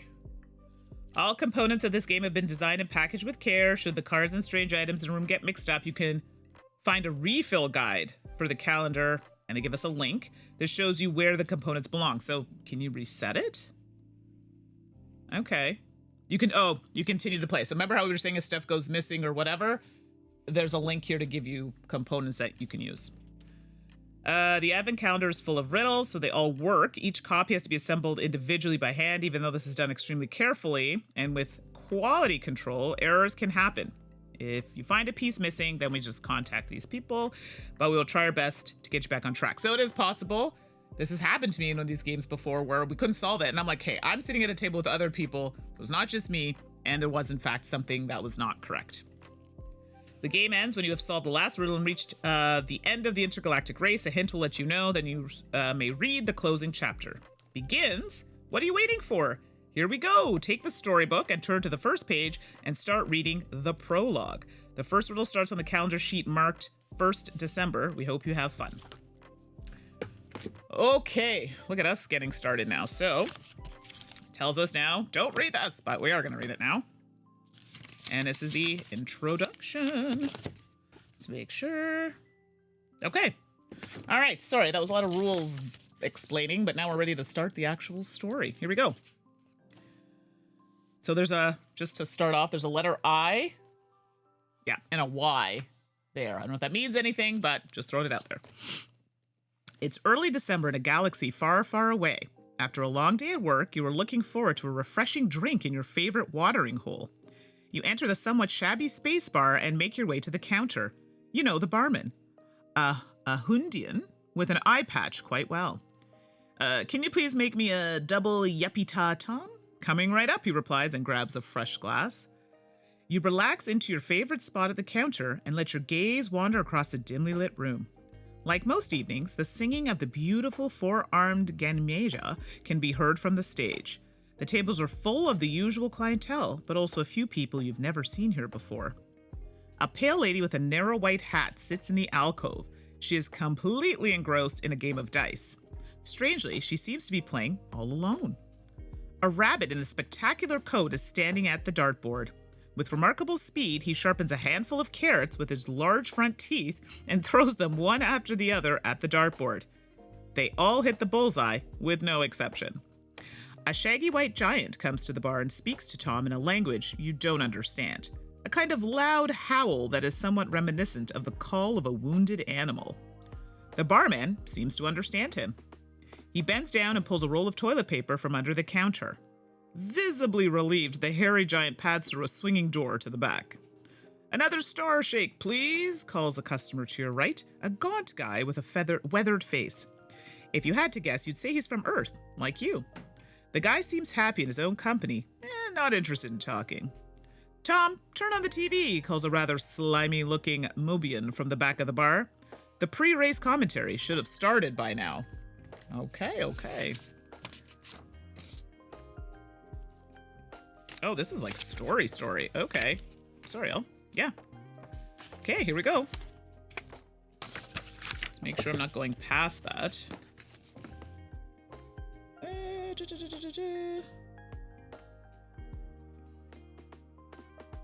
Okay. All right, we got some more stories, so buckle up. Good heavens, yes, the race. You had completely forgotten it starts today. The entire cosmos has been talking about nothing else for weeks. Once again, the IMB, the Intergalactic Maritime Board, is organizing the 24-day Le Mans race. If you remember correctly, it's some kind of big anniversary. This year, the route will lead through large swaths of space. Gunther presses the remote control. A commentator appears on a screen in the corner standing on a still empty runway and reported excitedly, "Unprecedented interest in this major event that connects people from many different planets. The spectator seats on the route, at least on the parts of the route that are publicly known, have been sold out for months. We have heard that tickets are now being traded on the black market for the price of small planets." All right, well, this is a choice. All right. "I just don't understand the hype surrounding this thing," you say to Tom and take a long sip of yuppie-ta. "Well," replies the Hundian, "you have to admit, the prize for the winner is pretty spectacular this year. Think about how wonderful that would be. From now on, they'll be in charge of the annual Christmas celebrations for the whole galaxy." But in the end, the same people always win, you murmur and look over at your Tecturan neighbor, whose gaze is transfixed on the screen. His face is completely motionless. It is impossible to guess his thoughts. On the screen, the commentator is now interviewing the founders of the IMB, a blonde woman and a remarkably tall man. "We have heard," said the commentator, "an intriguing fact. Some sections of the route are completely unknown to race participants. Is it true that the route will have to be figured out during the course of the race? Are you sure that will work?" Oh, I'm quite confident about that," the man replies cheerfully. "For years we have been impressed with how much enthusiasm and cleverness the race teams bring to our challenges. Of course, we have a few very special surprises planned for the anniversary, so no one should be complacent." Nodding, the woman adds, "It certainly won't be child's play, but the long and the short of it is that the best racer will find the right path." For a moment, it looks like she winks conspiratorially into the camera as she says these words. The commentator is now talking about how doggedly the candidates have prepared. Some would have left their home planets, quit their jobs, and put their social lives on hold. "Well, they're all a little over-optimistic," you say shortly. "You said it," the gaunt man next to you replies. After a short pause, he adds, "Do you have any plans for December?" You look at him in surprise. "No, why?" The stranger points his star shake towards the screen. "Because of the race, I could use a helping hand." You almost drop your yuppie-ta in astonishment. "You are taking part in this?" The man nods curtly and shoves a handful of Casio nuts into his mouth. When he notices your astonished expression, he mutters just one word, "Christmas!" Then he looks at you calmly as if taking part in the 24-day Le Mans race is the most natural thing in the world. Perplexed, you try to understand what is happening here. "And you want me to," you stammer. "What would my duties be?" The man makes a vague gesture with his hand. Whatever is required, really. Reading maps, carrying out small repairs, making sandwiches, maybe cracking a joke now and then to keep me from falling asleep. "And what will you be doing," you ask? I'll be flying the spaceship. What else? He replies as if you were extremely slow-witted. Then he holds out his hands to you. My name is Air Bronzer Verklaus-Solinsky de Sneak, he says, but my friends call me Klaus. Very pleased to meet you, Klaus, you reply, shaking his hand in surprise, which he seems to take as agreement. All right, so. Good, glad that's sorted, he says, and empties his glass with one long gulp. I'm going to pop by the little space racer's room, and then we'll meet outside at the spaceship. And with that, he gets up and disappears towards the toilets. You stare after him in disbelief. Gunther puts a second yuppie-ta on the counter, this time in a takeout bottle. It's on the house, he says, and then adds by way of explanation, Klaus is a good sort. You should go with him. After all, it's about... Yeah, about Christmas, I know. Then without knowing exactly why, you make a decision. All right then, count me in. You grab your yuppie-ta and slide off the bar stool. Bye, Tom. See you at the end of December. Let's go to the 24-day Le Mans race. Are you ready? Then continue reading on the calendar page, 1st December, and get started with the first riddle. Well, if you're still here, we made it to the first riddle. So it says, carefully tear out the calendar sheet before reading. Okay. Hold on here. Okay, so I'm assuming that just kind of hangs out because we're not using that right now. This looks like... Oh, gosh, and of course it's a folding one. Gosh, I really hate these ones. Okay, 1st of December. As you step out of the bar, you're almost run over by a turbo sleigh. Startled, you take a step back and see the same rabbit in the driver's seat who had just ruined the dartboard inside. He races away, his ears flapping in the wind. I wonder if he's taking part in the race too, you mutter to yourself in a low voice. Sure he is, someone says next to you. It's the shaggy white giant from the bar who obviously also speaks your language. We're all taking part, he says. The rabbit, me, and her too. He points with his hairy paw over to the pale lady who was boarding a kind of futuristic white-hot air balloon. The shaggy creature climbs into his craft, which looks like he built it himself out of spare parts he found at home. It mostly resembles a rusty boiler. By the way, I'm the Yeti, he says in a friendly voice. I'll see you at the finish, if you make it there, that is. He steps on the accelerator and his steam-powered boiler rattles into motion. Now you're curious to see Klaus's vehicle. You frown and look around the parking lot, where there are so many waiting vehicles. How are you supposed to know which one is his? You go back to the bar and shout in the hallway in front of the toilets. Klaus, are you nearly done? I'll be there in a little while, says the answer from inside. What does your spaceship look like? You call again. Oh. The doorbell rings. No, I'm joking. My doorbell rings. Oh, funny story, he replies. Until half an hour ago, I didn't have a spaceship. But then a used spacecraft dealer came into the bar. He bought me a Starshake and offered me a vehicle. Of course, I jumped straight away. This race is imminent. I have no idea what that thing looks like, though. Sold as described was the deal. But it was such a bargain. Of course, I wrote down which one I bought. The details are on the dealer's business card, and it should be on the counter. Maybe it's not entirely legible. The Starshake was in the way. Sorry. Sighing, you make your way back to the bar to look for Klaus's notes. Please turn the page. Now open door 1. Behind you will find 2 riddle cards. Behind you will find 2 riddle cards, A1/A2 and 1 strange item coaster. Okay, so this is door 1, right? Oh gosh, I didn't... Ah! Whoopsie. That took me by surprise. So that's door 1. Ooh, it's deeper than I thought it was going to be, actually. Oh, wow. Okay, so we have... I'll show you here. These things were in there. Nothing on the back of that. Oh, there's the A1. And there's A2. So if you're familiar with the other games, this is smaller versions of what the cards kind of normally look like. Okay, so we have that. Let's maybe just slide this over a little bit. So we have this, this, and this, which I'll turn over in a second. And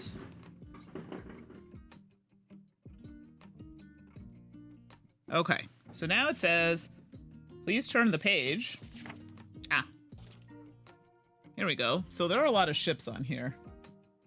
Oh my gosh, please don't tell me I have to make things look like ships. This is going to be bad. Okay, so it says this is the help. So this just help if we need some help, I guess. Oh, maybe I should have turned to that. I don't think I should have had that open. Well, thanks for all of you that I didn't see it. Childcat. Oh, you got to run. I'm so sorry. I didn't see that. Have a great meeting. And hopefully everything ends immediately. Good luck. See you later. Yeah, so for those watching, that was the help book. I didn't even look at it. So apparently I shouldn't have had that open. Sorry, but I didn't even look at it, so I don't even know what the solution is. So let's just do this, because that is just to help us if we need it. We just need this.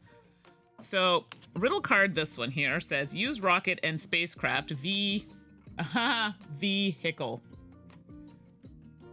Founder and managing director, Milky Way 17, 60783 Mercury. It says, I don't even know what that says, TVOIUC, kind of in like stick letters on the side.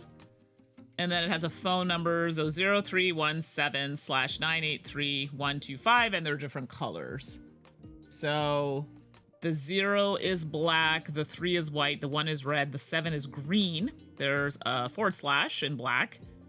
9 is orange, 8 is yellow. The 3 is blue. There's a 1 in black, a 2 in pink, and a 5 in purple. So don't know what that means yet. And then, so yeah, so there's that. Then there's this, please keep safe. Oh, let's put it there so you can actually see it. This card will show you the way to the correct solution later in your travels. Okay, so we're going to be looking for those symbols, I presume, on the box, like on one of the tiles. So that's good. Okay. What's happening here?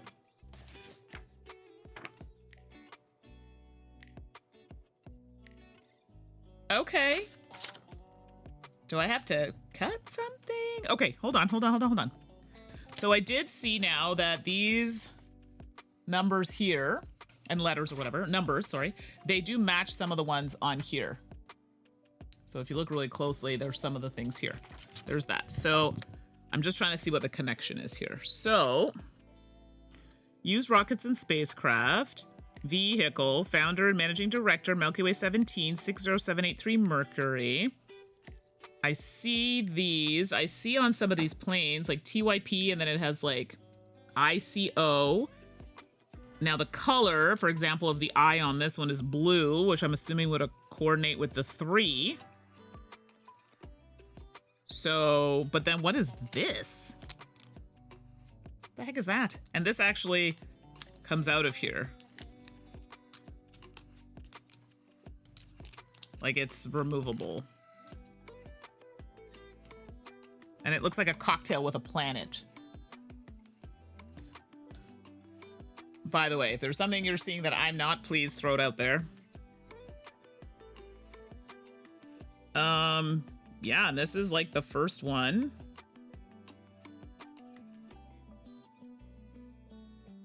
What the heck? I don't understand. There's a slash. Oh my gosh, sorry, I need to sneeze. Hold on. Sorry about that. Okay. Oh my gosh, I have no idea. I love this one, just throws you in there. I'm like, I have no clue. Which is where a clue might be warranted. Someone just popped in. Hey, Tilsa, good morning, and thank you. It just sneaks up on me. You came at a good time. I'm on this puzzle. I'm a little stuck already. We just started. The first door we've opened, and I'm stuck. Let me look in this room, though. There's like a little wrenchy symbol here. There's a little arrow. Okay, I do see, this is kind of hard for you to see, but I do see the symbol of this in the box. But that's just a symbol for the bar. Okay, this is where I think I might need a light. Hold on. You gotta get deep in there. Have you played one of these at all? Okay, let's see. Hold on. My screen is just full of stuff here. There we go. Ah! Is it on? No. There we go. There's like a little person playing a guitar on the wall. I mean, I don't know. They're on the stage. There's like a pen.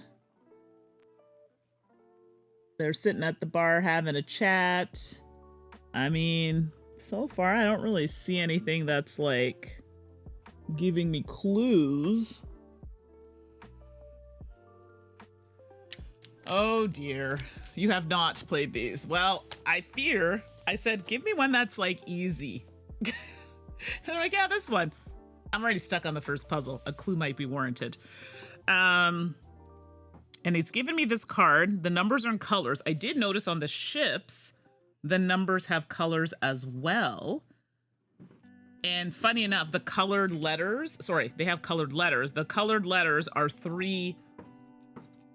are a group of 3. And so it would give me a 3-number combination. So, no, you are not the worst viewer. I'm the worst content creator because I'm terrible at these things, but I continue to put myself in this position of putting them out there for people to see how bad I am at them.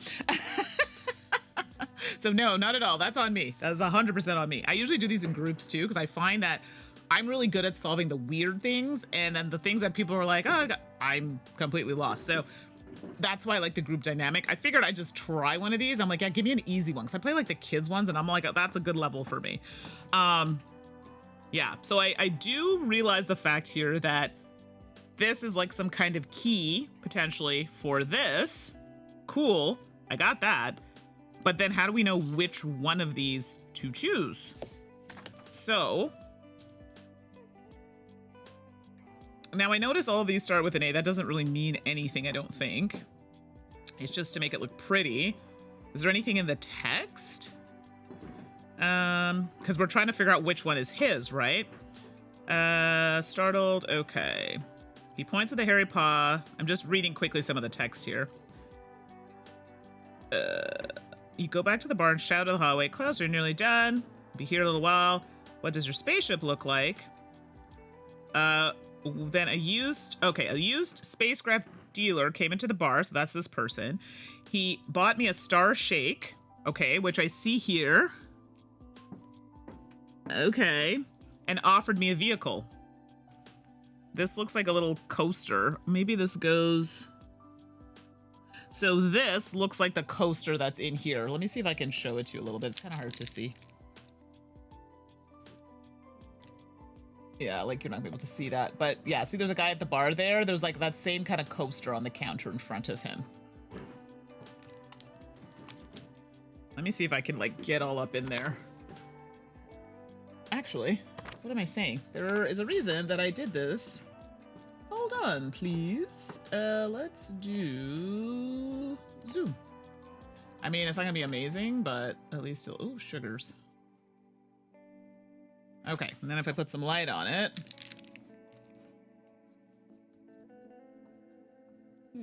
okay, sorry, the light's gonna be annoying, but... So you can see there's like a coaster in front of him. A little bit, and it matches this card over here. Okay. Again, hard to see. He bought me, okay, offered me a vehicle. Of course, I jumped at it straight away. The race is imminent. I have no idea what the thing looks like, though. Sold as described was the deal. But it was such a bargain. Of course, I wrote down which one I bought. The details are on the dealer's business card. And it should still be on the counter, which is this, I'm assuming. So I'm assuming this comes out of this. Oopsie. Oh. It has lines. So I'm wondering if those lines, if I use the card, it'll point to the right things. Okay, let's try it. Maybe we're having a breakthrough here. And the coaster is... I guess facing this way? Okay, so let's try this. Let me close this door a little bit. I don't know, okay? I could be totally talking trash here, so... But then how do you know, like, where that sits exactly? Hmm? Yeah, that's now the question. So, meanwhile, yes, this could tell me numbers. It doesn't exactly... tell me where that would sit exactly, if that were the case. All right. I think you see where I'm going with it. I just don't know if that's right and like where it would be. Okay. I jumped straight. Okay, I have no idea. Sold as described in the deal. Such a bargain. Of course, I wrote down which one I bought. The details are on the dealer's card. So we got the numbers. Now that says phone number. It should still be on the counter. Maybe it's not entirely legible. The star shake was in the way. Fine. Okay. Huh. But then there's this here. Like, I don't know what that means. That wording there.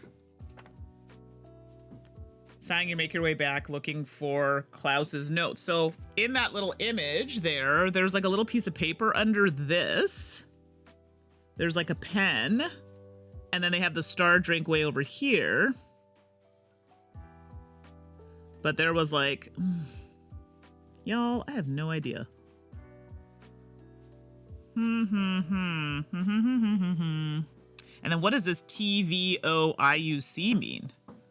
Okay, let's go back to this picture. Sorry, I should have that out so you can see it. Let me just zoom back out. Tulsa. See, I would just open all those little cardboard doors. No, it says don't do that.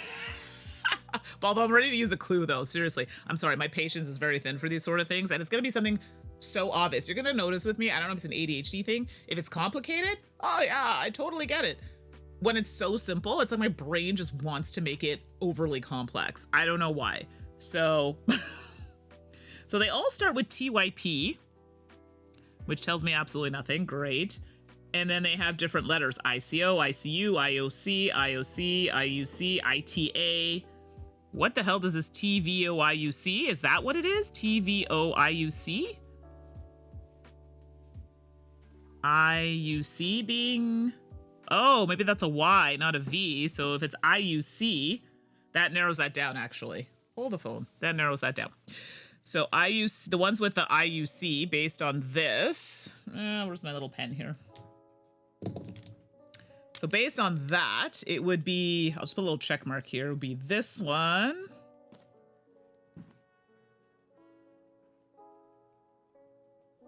Oh, never mind. It would just be that one. I don't know if that has to do with anything now that I'm even looking at this, but it wrote it down as T, which is probably TYP, not O, IUC, which would be this one. And then if that's the case, it's, oh my gosh, if you are struggling with sight here or color, you are going to be on the struggle bus because I am like, damn. All right, let's go this way. Oh my gosh, like even that's hard to see. It's this one here. It says TYPIUC. The colors, sorry, it's a struggle. I think it's red, purple, and orange. Oh my gosh. So red I, purple U, orange C. Let's see how this pans out. So if that's the case, all right, let me get my notepad out here because Lord knows we're going to do a guess. I don't know if it's right or not, but we're going to go with it. So I don't know what this does yet at all, but here we are. So IUC, and if that's the case, then it would be the red I is a 1. The U is purple, which is a 5, and the C is orange, which is a 9. So 159. I don't know if that's right, but hey, Game Artist Guy, good timing. You've come to see me thoroughly embarrass myself with the first puzzle, but we're gonna try it. 159. So, but it has the red. Yeah. Or is that blue? It looks purple. No, it's purple. I don't know. You've returned. Okay, good, because it's desperate times over here. I'm going to try this. I don't think it's right, but I'll give it a go. So, 1, 5. I don't think this is right. 9. Maybe? Okay. Now it says to continue here. Now it does say on his, this card will show you the way to take the correct solution later on your travels. Oh, okay, so not even right now. So according to this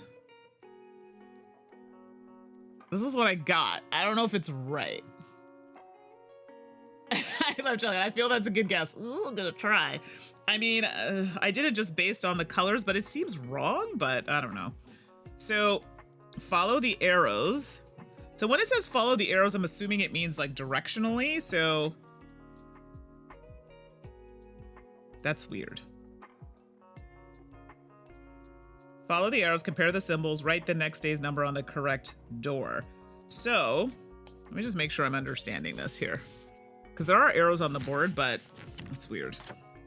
So, if I am to follow the arrows, so let's see, the solution, okay, you put this code and turn it over on the back, find directions, you'll find the door. Okay, so I guess I'm just following the arrows. The symbols are throwing me off a little bit. That's why I'm like, that's weird.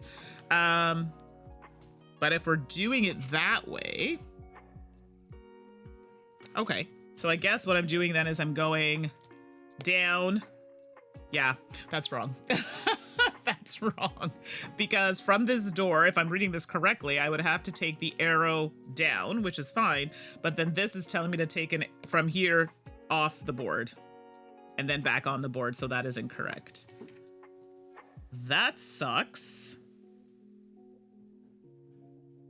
Although, that's weird. They don't have any that go right and left. So if I go down, yeah, there are none that go right and left. Am I wrong? That literally looks like it's going down and then off. Sorry, let me pull that up. Down and then off the board because it's on a diagonal. Because I don't see... Oh, there are up and... No. Yes, there are right and left symbols. This is just not correct. Okay. Y'all, this is bad. Okay, so that solution I had was not correct. Which makes sense because it's purple and the board doesn't really have purple. If anything, this would probably be correct because it has them in order of red, blue, yellow. But how would I even get that solution? Like, that doesn't make sense. TVOIUC, what do these have to do with this? This is what I'm trying to figure out. Like, I don't understand what this has to do with it. Huh. So, let me see here. So that would still be 1. Blue, this would actually be 3. And this would be still 9. Oops. Okay. So I just changed the numbers based on this ship. So down. Now this one takes me down 1 and then it goes boop, boop. So it's saying, according to what I have here, this. Now this card is saying this card will allow you the way to take correct solution later on your travels. Doesn't necessarily mean right now. Game Ready Sky. Okay, so let me just put a little thing here so I know that's the one I was kind of looking at, but that's fine. Okay, so what's happening is we are in an intergalactic race and we've decided to take part in said race to help them out. And so in this particular one, there's a storybook. Okay, so we've pulled out the first story. So each day there'll be a story that we read. So that's this. So we just read the 1st of December. So now we've offered to help with this race. We're trying to find the person that we're working with. We're trying to find the correct ship that they're using for the race. They said, I just bought this ship from a dealer called Vehicle. And I don't know what it is. I wrote all the stuff down, so go take a look for it. So this is the business card that was given to us. And if you notice, there are some colored numbers on there. And then they've written this on the side, which kind of looks like the starting letters of the ship, TYP. And then I think each ship has colored letters, which correspond, I think, to those numbers. So that's as far as I got. And then they gave us a little coaster because they talk in the story about, oh yeah, I left the card near the coaster. There's some lines here. I thought those lines might associate with the numbers on the card, but I don't think so. And the card, yeah, so let me zoom in so you can actually see. Yeah, it's not great, but it gives you a better idea. So this card is like the coaster that's in this kind of, sorry, you can't see it, but in the image of the bar. And then those are the numbers. So I thought maybe, I just didn't know how this played into it. So I wasn't really sure. Yeah. Oh, I see. Maybe line up the coaster to the right side. Oh, okay. I see what you're saying. So let's do that.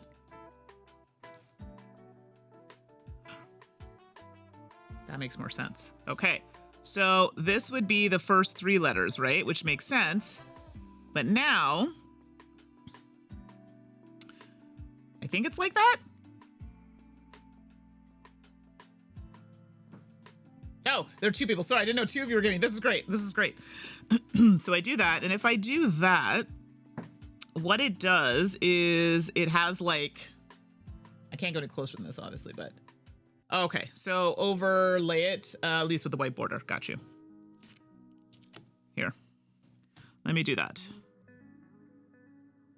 Eek. So that's kind of where we are with it. Now the code has to be 3IHF. Okay, let me look.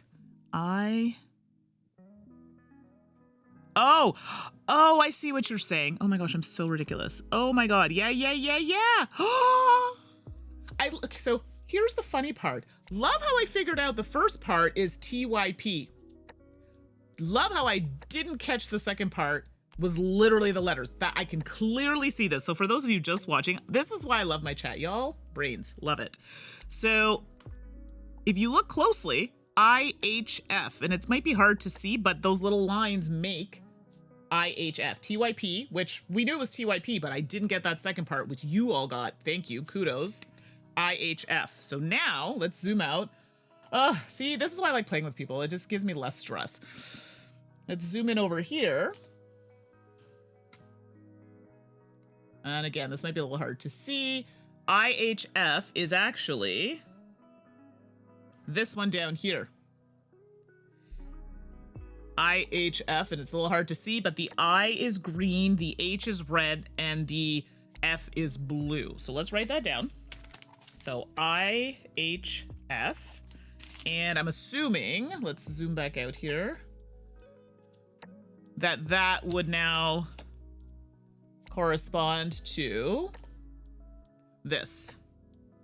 I'm guessing. So if you all are disagree, let me know. So if the I is green, it would be 7. And then the H is red, it would be 1. And then the F is blue, it would be 3. So I have 7, 1, 3. Game Writers guy, yes, you should play them. I try to get the ones for like family level because my brain just doesn't work like this. It's weird the things that I'm good at. Some puzzles, and everyone's like, I don't get it. And I'm like, I get it. But the easy ones like that, it's like I get half and then not all. So we're going to say 713, which seems accurate according to that number thing there. So let's see. 7, 1. And let's be clear, everybody. I'm good at many things, but I'm also very aware of the things that I am not good at. And that is okay. I just be super stellar at the things that I am really good at. Okay, so I put 713 in here. So let's flip it. Now this is going to tell us where to go. So let's just put this over here for a second. So we open this door. So we're going to go, according to the arrows, we're going to go, let me just push that back over. We're going to go to the left, and to the left. And that actually matches because now we have a circle, a diamond kind of on the side there. And what is that? 1, 2, 3, 4, 5. Is that 6 sides? 2, 4, 6. Yeah. So there we go. So we are in the right area. Yep. 1, 2, 3. Perfect. That is correct.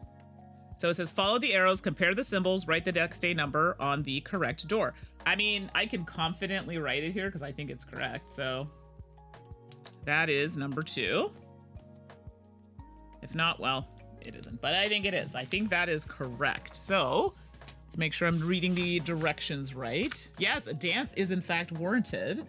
And let's do some stars. Whoa! Okay. So you've solved them and you've reached the next door. Write the next day's date in the space on the new door, so 2. Tomorrow you will start your next riddle here, but only after you finish reading the next chapter in the storybook. Okay, so you enter it on the following day. At the destination door, you compare the symbols with those on the table. They match, so you put a 2. Great, that's awesome. So we did it. I say weeks, I a little bit. But y'all got it. That's amazing. Okay, so now we literally, I'm guessing we just go to the next day. But let's make sure. Carefully separate it, read the chapter, open the door as soon as you are prompted to do so in the text. We didn't tell us to do that. Solve the riddle. Great. Take part. Okay, perfect. So we did that. So now let's go to the next page. I got a little garbage pile here. We'll just do a few of these in case someone actually wants to try this. I don't want to give them all away. So we did the introduction. Good, good. Now we're on to, and let's just make sure, I don't think it said anything about, we need this card for later. Please turn the page. Now open door 1. Good. It does tell us not to open anything. Now wait till December 2nd. But no, we're going into the future. And we're going to do number 2. Okay, y'all ready for number 2? I'm so glad that you all are back because that can help me. Okay, 2nd of December. So, sorry, I forgot to carefully tear it out. I keep forgetting to do that. Okay. So for those of you who may not want an advent calendar specifically, I also have this other one. It's more of like an RPG based one, but it's the same similar kind of thing. It's a calendar. You read the story. There's some decisions, roll some dice, and you do that for every day for the calendar year, this one. It's really great. I think it's called Quest Calendar. I buy them every year. They're a lot of fun. So they just had one on crowdfunding not too long ago, so it should be shipping soon for 2026. Just throwing it out there. 2nd of December. Oh, great. It's no wonder that Klaus got his vehicle at a bargain price. That thing clearly has issues. You think enviously of the streamlined sleigh on which the rabbit zoomed away. Ah, well, no point dwelling on it. That will only make things worse. Where is Klaus now? If he takes much longer, the others will have finished before the pilot even gets behind the wheel. You turn to the toilets, and this time you bang on the door loudly. Klaus, you shout angrily, get a move on. Relax, Klaus calls from inside. I ate 2 bowls of pea soup earlier, and it's in your own interest that I finish things here in peace. Why don't you start the engine? The dealer said it takes a while to warm up anyway. So he said he wasn't quite sure which key was the right one, so he just left a few in the cockpit. One of them should fit. You're about to leave when Klaus calls after you. The dealer said he left a note somewhere with a reminder. You'll be fine. If you say so, you think, shaking your head. You make your way back to the spaceship and climb into the cockpit. Please turn the page. Now open door 2. Okay, so let's put this over here. This is our little decoder thingy-majiggy. We'll put our little page 1 here. My mom got some new Bose headphones and she's like wearing them all the time. So every time you call her, she can't hear. It's hilarious. She's into it. I can tell. All right, so turn the page. Now open door 2. So we get to open 2 and into, oops, come on. We should find a riddle card, B1, and 5 strange items, keys. Okay, so I in fact did find, I'm just gonna leave this here because these cards are gonna be coming up later. Please keep safe. This card will show you the way to the correct solution later in your travels. So again, it's sim symbol. It's on the back. Oh, B1, as they said. Okay, so we'll just keep that over there. And then these are some keys they've given us. We'll just put these aside for now because we're not currently using them. And then, what else is in here? Oh, that's it. Okay, so that's that. What's in here? Sorry, I'm gonna pull this down so I can see. We're in some kind of, oh, there are keys on the floor. Okay, this I might actually have to like look at. And then this is what they've given us. No chocolate, maybe. Although if there were chocolate in this, it might be a little stale. So this is what they've given us to look at. So there's definitely a key fitting in here situation. So let's throw that over here. So I'll just put that up here. We don't need it at the moment. I do have to look inside of this though. Oh. Hold on. One moment, everybody. She's in my room. Mom? Okay. The other dog's hiding out my room. My mom's like, where's the other dog? Okay, this is going to be hard to see, but you'll see there's something on the floor. Let me see if I can get in there. So there's a little key with a note in there. So let me read what it says. a planet, and planets in red, by the way, can also help with the order, and order is in bold. So the planet in red can also help with the order. The planet can also help with the order. So there's a red planet there. And it can also help with the order, which is in bold. I don't know what that means. Okay. Well, where is the other dog? So my dogs are small, so they can't climb the stairs. So one of them is upstairs in my room. I have this like back pillow that I use. It's huge. And I had it on the floor. And when I was up there, she was laying in it with the little back pillow that goes on the lower back between it. So I just left her there. She looks super comfortable. The other two knuckleheads are down here making noise. Oh, Chelket, you see this one? Listen, I'm okay with it. Listen, this is a stream where if you see something, say it. Totally. Otherwise, we'll be here for 5 years. Okay, hold on. So this is the key. I'll open the keys up first so we can see. But no, I wish I had a mind like that could just see that. No, I'm much better with colors. I could look at you and give you a fabulous makeup look with all of your correct colors. That's a thing I can do. All right. Which is a skill in itself, everybody. Just saying. Color theory's a thing. All right, hold on. Okay, I got that. So I have the keys. Now the keys do in fact have arrows on them. I'll zoom in so you can actually see it. Boop, boop. There we go. Let's just move that over. There you go. That's as far as I can kind of go with that. But these have an arrow going to the left, 2 going up, 3 of these are going up. This one is to the left, 2 are going up. 3 of these are all going up, and then these 3 spread out are also going up. So those are the keys. And then this is the sheet that we're going to be working off of. So this is, oh, okay. So we probably have to put them in the right, tracing the right lines to the right numbers, I'm guessing. So we'll see how that works. And then it said a red planet, which I see a red planet here. I don't know what that means. That could be absolutely nothing. I don't know. So let's pop out. Okay, Chelket, yes. No, I appreciate that. Give me 1 sec. I just want to like get my bearings here to see if I even understand it. But yes, stay close by because I probably will in fact ask. It looks potentially like, oh no, it doesn't do that actually. Oh yeah. Like, does it have something to do with the keys going, like, I figure that's something that happens with the keys. Tell me if I'm wrong. And we follow that line. But then, yes, on the planet, I see there are like 3 lines there, but I don't really know what that means. Oh, is it like a key? No. No, I was like, is it a key? I'm like, it looks like a key fits here maybe, but I don't think that's right. So I don't know if that's right with the keys. Like it does a little line thing to the right number, maybe? But I don't know. Because they're all different, so I don't know what that's supposed to mean. Okay, so that's as far as I got with the keys, because I thought maybe the keys go here, we trace the line, and it brings us to a number. Okay, I think that part. I don't understand the planet part, to be honest. I see there's like a pattern, it almost looks like a janky kind of key there, but I don't really get it. So, okay, that's as far as I got with it. What are your thoughts? Game Red Sky Chelket, now's the time. Spill the tea, all the tea. And if I trace these lines, I figure it'll take me the numbers, but is it going to take me to the correct numbers? And do I need a specific key? Like, is it the key that fits on this planet? Yeah, so it looks like there's a key pattern there, but I don't know if that's correct.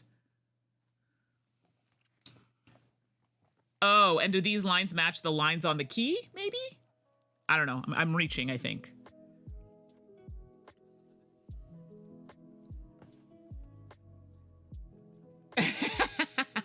That's great. Yeah, the only far I got it was like, this is the key. This is maybe pointing at the lines on the key to show you which is the correct key for this.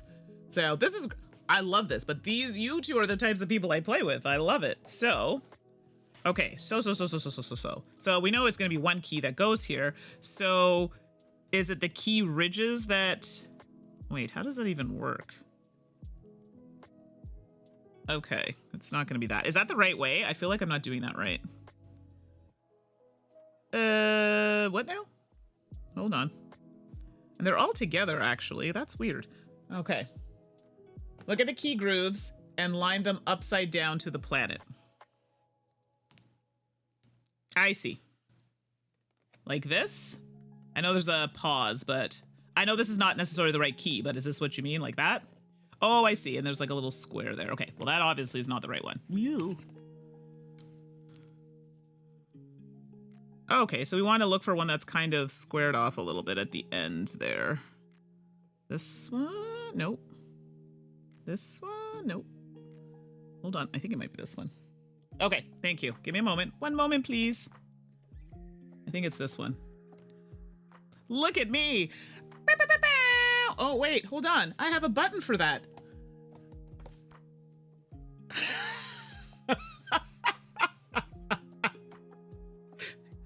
We had some help, but that's okay. I got it. I visualized it.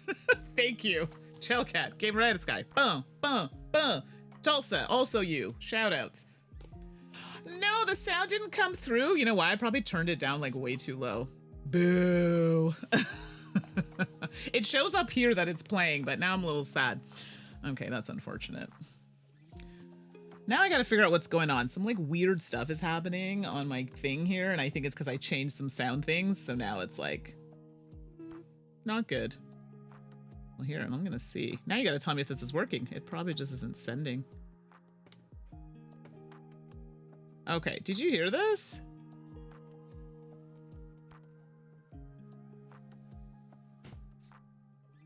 Oh, you know what? It's probably not coming through on my I'm using a secondary mic, and I forgot it probably isn't picking it up on that mic. Boo earns. That's okay. It only does it on the main mic. I'll have to fix that. That's okay. You know the celebratory noise. Okay, so let's zoom in here. So I'm thinking that's correct, right? Yes, no, maybe so.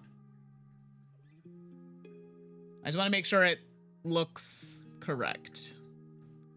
Y'all can tell me. But knowing that now, okay, so then knowing this, we're going to take that key and place it in the thingy-majiggy. So looks good. Perfect. Perfect. And then I assume, oh my God, my hands are so sweaty. It's making it all like gross. Okay, so let's do that. Okay, I can't with this. Hold on. I brought some assistance because I tend to move the things. There we go.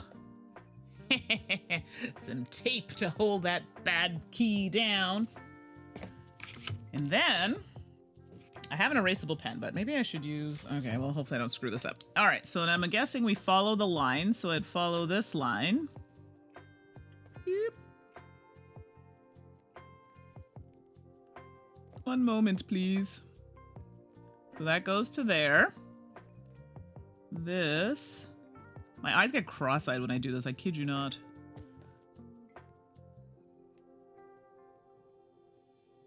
That goes to there, I think. This is a puzzle in itself, P.S. Just getting these lines correct. Okay. So, this is what I think we have. So the first line is 6. The second line, wait, hold on. Second line is 1. And the third line is going to be 3. Hey, 613. I love that Chillcat and I were on the same page. For those who don't know, 613 is one of the area codes for where we live. That's hilarious. Oh, it's funny you mentioned that, Game Writers Guy. It was like the planets. I was wondering about the, like, what does this mean exactly? So you think this could mean 1, 2, 3? Like, this is the smallest number at 1, this is the second at 2, and that's the 3? That's a possibility. So that would mean it would be, yeah, so then it would be still the 6, right? Like where the ticks are, you mean? Okay, 613 is that order. Okay, yeah, that's what I thought. But we'll try it, because who knows? All right, everybody. 613, Big reveal. Sorry, I think the zoom is better here, so sorry it's so close, up close and personal. 613, which is heyo, boo-boo. This is it. Hopefully this is correct. So let's do that. So 613, we're gonna flip it. And then from, I gotta zoom out for this, unfortunately. It's a little close there. So it's saying from this door, so we're looking for circle, diamond, circle. So from here, we're gonna go to the left, back to the right. That's wrong. It is incorrect. So the order actually, so I could have also put the numbers wrong, so I'll verify, but it says from this door, left, back to right. That's wrong. Okay, so I may have done this incorrectly. So hold on. I think you might be right about the number sequence. Yes, that's right. It matters. I think you're 100%. That's what I was thinking. This matters here. Yes, exactly that. It's funny you say that. That's exactly what I think. Yep. That's like, otherwise I was like, why have it there? Sometimes they throw red herrings your way, but that makes sense to me. So let's try 1, 6. Oops. 163. I think that's what we ended up with. Smallest number first. Yeah, let's try that. If not, then I think it would just be based on like, yeah, okay, ignore me, forget it. Yeah, 163, let's try that. Okay, so 163 gives us, oh shoot, hold on, making a mess here. Okay, so this takes us, so it's a circle, triangle, and like a Y. So that takes us from the door, it takes us to the left, takes us up 1, and then over here, since my sound deck doesn't pick it up on this microphone, beep, beep, beep, beep, that is a correct. We have a match. Sweet. Good job, everybody. Thank you for your help on that one. Sweet. Door number 3. What am I gonna do when I play this by myself? This is not good. I'll be here forever. Actually, that one I may have gotten a little longer, but it may take me a while to get there. So that was awesome. So good. Okay, let's put these aside because we may need them later. So many things here. Maybe I shouldn't have like stuck it to the board, but whatever. All right, do we have time for one more or should we stop it there? What are your thoughts? And if I stop it, do you want to see more of these or you're like, nah, I'm good. Oh, wait, I know there's a bit of a delay. So first question, do we want to play another one? Do number 3. You liked it? Yeah, it's super fun. Should I stop it here? And should I pick it up again? Or like, we're good? You're fine to continue? I know some people are working and stuff or just lurking. Totally fine. Okay, let's do another one. And then if we don't, we're not going to get through all of them today. You have another meeting in 10? Okay, cool. So you know what? I'll stop talking. Let's do it. All right, so door 3. Oh, wait, I don't open it yet. Oh my God, I got ahead of myself. Don't open. God, I got too excited. So let's put the keys over here. We need that page.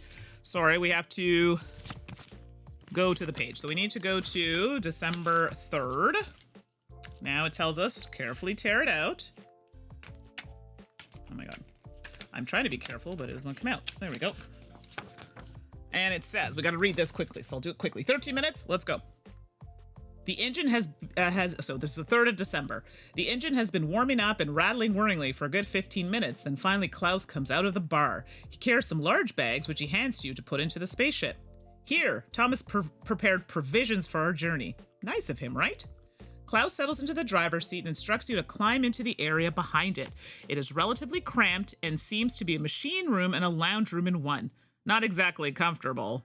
Klaus steers the spaceship in the starting line and you look over his shoulder through the windshield. As expected, you're so late that the launch pad is already pretty empty. The others have flown off and are slowly disappearing into the distance. Due to the turbulence caused by the crafts, the starting flag has become detached from the mast and is drifting away in the wind. Please turn the page and open door 3. Now we can open door 3. Oh my gosh, lots of stuff in here. Oh, wow. Oh, there's a serviette or a napkin in here. Wow, okay. Oh no. Why do I feel like this is gonna be rough? So we got another one of these cards. So it says we should have C2, which we do, and C1, which we also have. So C2 is gonna go just in our little pile over here. And C2 and one strange handkerchief. Okay, so Game Brightest Guy says you have another half hour. No rush. I might need it for this puzzle. Okay, so it says up the pole, a flag should fly.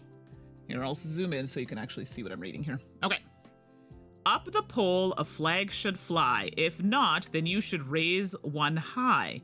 Build the flag. This you can handle. Place from triangle to triangle. Oh my god, I hate these things.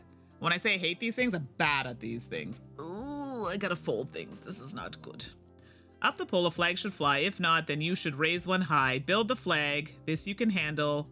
Place from, oh gosh, from triangle to triangle. Okay. Yeah, you say no rush. That's probably warranted in this particular case. Oh, so on the back. Oh, thank God. Okay, I was like, it gives me a template. Ooh. Okay, so it does say to put it on there. So cut it and put it on there. So where are my scissors? Okay, let's cut it out. Yeah, cutting it out. And it shows this differently. So I'm gonna have to fold this a little differently. Okay.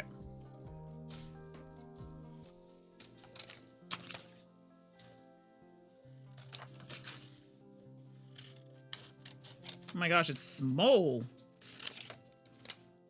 And it's telling me, so it looks like that little ridged edge of the, sorry, it's hard to see with this light. The white's killing me. On the triangle, there's like it has little presses in it. So I'm assuming I need to fold it that way. Fold it, the folding puzzle. Accurate. Okay, so let me just fold it the way they have it here first. That's going to be a problem in itself, but here we are. Hold on. Doot, doot. It's showing that in the middle. How do I get... Oh, like this. No, not like this.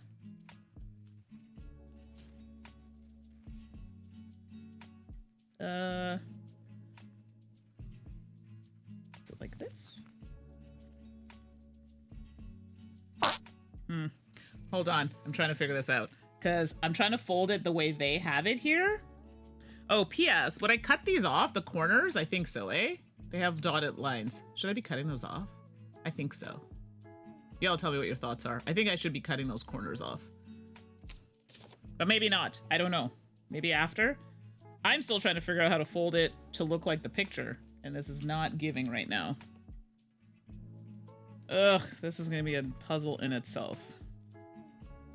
Okay, so that's that. But then how do I get this in the middle? And it's not the right size. Meh. Yeah, it looks like you would cut them off, right? I think so. You know what? Just to be on the safe side, I'll just fold it just in case I'm completely wrong. But I think you are supposed to. My concern is, I can't get the napkin to look like... Oh, it's hard to see with a stupid light. But it has, like... So, this is the napkin, but in the middle, it has these, like, these edges. Like those... Oh, I can't see it on here. I'm sorry. The light is so... White is so hard on here. Well, poopaloop. I have no idea. Hold on. There are some like indents on the napkin, and I'm trying to...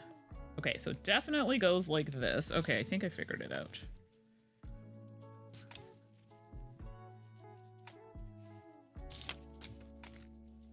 Sure. Whatever.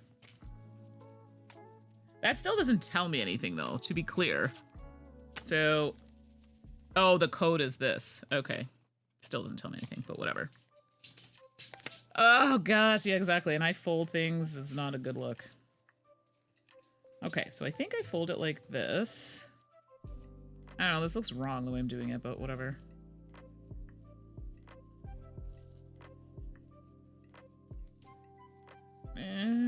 That's not quite correct, but anyway.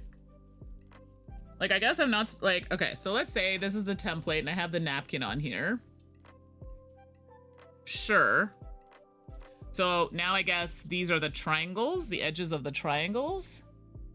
Yeah. Oh, maybe. That's a good point, which will now actually matter how I fold this. Oh, I don't know. I kind of just have it like this. Do you think that's okay? I just have it like that. What do you think? Otherwise, I feel like if I cut this, we're gonna have a problem. It doesn't tell me. It just shows me a picture. And, okay, I'll put dots on it so you can see. This is where I might call my mom, and she's over here. She's good at this. I need you for a sec. I need you to help me fold something, because I can't figure it out. I'm on, yes, I'm on. Don't worry, they can't see you. So, see where those dots are? There's like a band of those there, but it's not folded. It's just like one sheet. So this is where I'm having some struggles. But I don't know if that matters.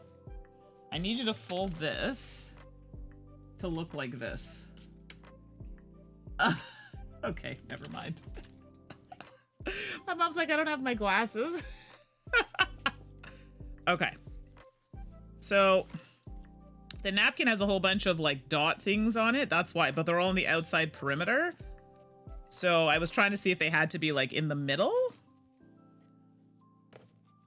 Maybe? You know what? I'm not fooling around with this. Okay, let's just put it the way that I had it before.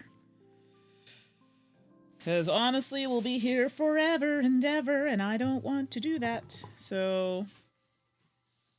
oh my god, my eyeballs. Okay, let's just hope I don't get this wrong. Worst comes to worst, well, I'm out of luck. Because if I do this, and then it says, up on the pole, a flag should fly. If not, then you should raise one high. Build the flag. This you can handle. Place from triangle to triangle. Okay. So if I do that, like, I'm a bit confused. Yeah, I'm really bad at these, by the way. Like, so bad at these kinds of puzzles. Beyond bad. Triangle to triangle. Okay. And then what do I do? Build the flag. This you can handle. Place from triangle to triangle. Right. Which is that to that. Okay. And then what do I do? Am I missing something else here? Yeah? Yeah? Or do I just fold...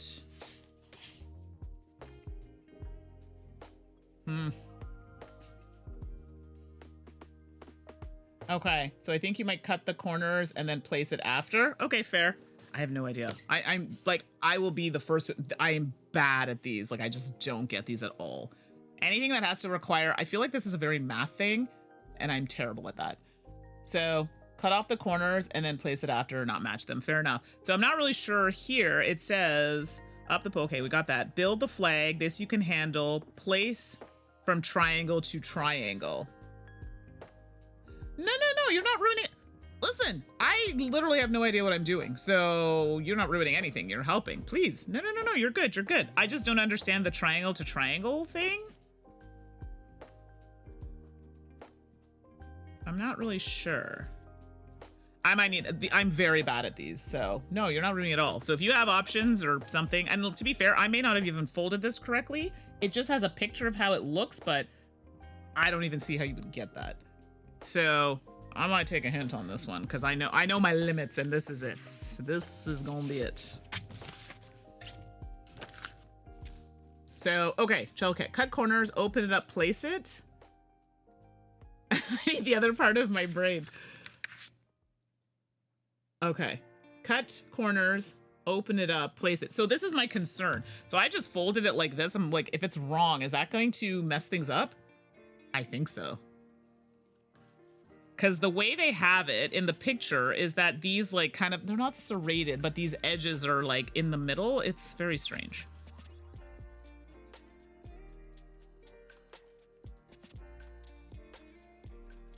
Oh, sorry, Slivers. I forgot to mention it was board game night, and I got to play both Magical Athlete and Hot Streak. Yes, we played both at the convention, and somebody did a 3D picture of us playing Hot Streak, and it was really cool. I posted it on socials. Yes, we had a very good time. So good choices. I didn't think they were my type of games, but they are. So I'm glad you got to play them. They're very fun. Yeah, I would mess it up, right? So I'm not really sure. Like, I think that in itself, getting the napkin folded correctly, and it shows, like, and it's really hard to see, but these, like, edges, have like dots on them, sort of like dotted edges. Think of that. But then I guess it would be figuring out how to fold them so the dotted edges are in the middle, but the way they have it in the picture, there's no like line across the middle, if that makes sense. Oh my gosh, this in itself is going to be a doozy. Okay, I think I need a clue for this one because I think cutting it incorrectly is going to be a problem. So this is number, what is this? Here. Okay. I'm sorry, Elle. This is a thing. Okay. So in room 3, oh, well, this actually matters. So I didn't even take a look at room 3. So this is going to be hard to see. This might actually make a difference. I don't know if you're going to be able to, oh, there goes my card. I don't know if you're going to be able to see this room from where you are. There are numbers in that room. Let me zoom in.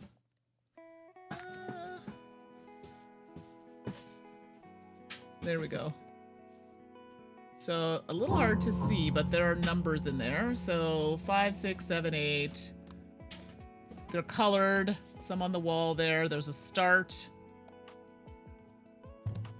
And I think that's going to affect things as well. So I'm going to read this clue, though, and see what it says.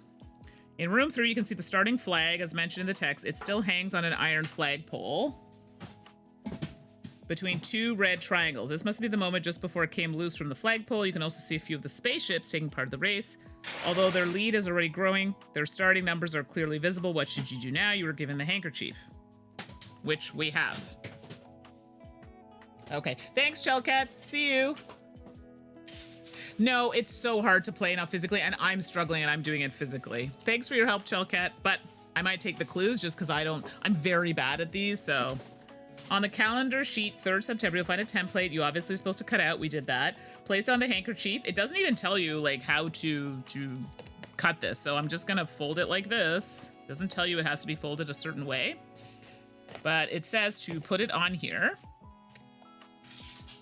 And then cut off the corners, unfold the handkerchief. Oh, so we literally are supposed to put this here and then cut the corners. Now this is where I'm scared if you don't cut it properly, but let's try it.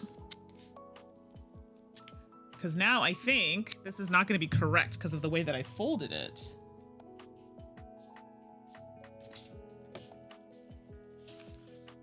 Oh, well, maybe. Okay, so this is what it looks like, but that's not correct. So folding it does in fact matter. It says, does the result remind you of anything? It's similar to the white starting flag. Now I'm looking at the flag in the room. Sorry, y'all can't see this. It's really hard to show. Does it though? Okay, we'll go with what they're saying about that.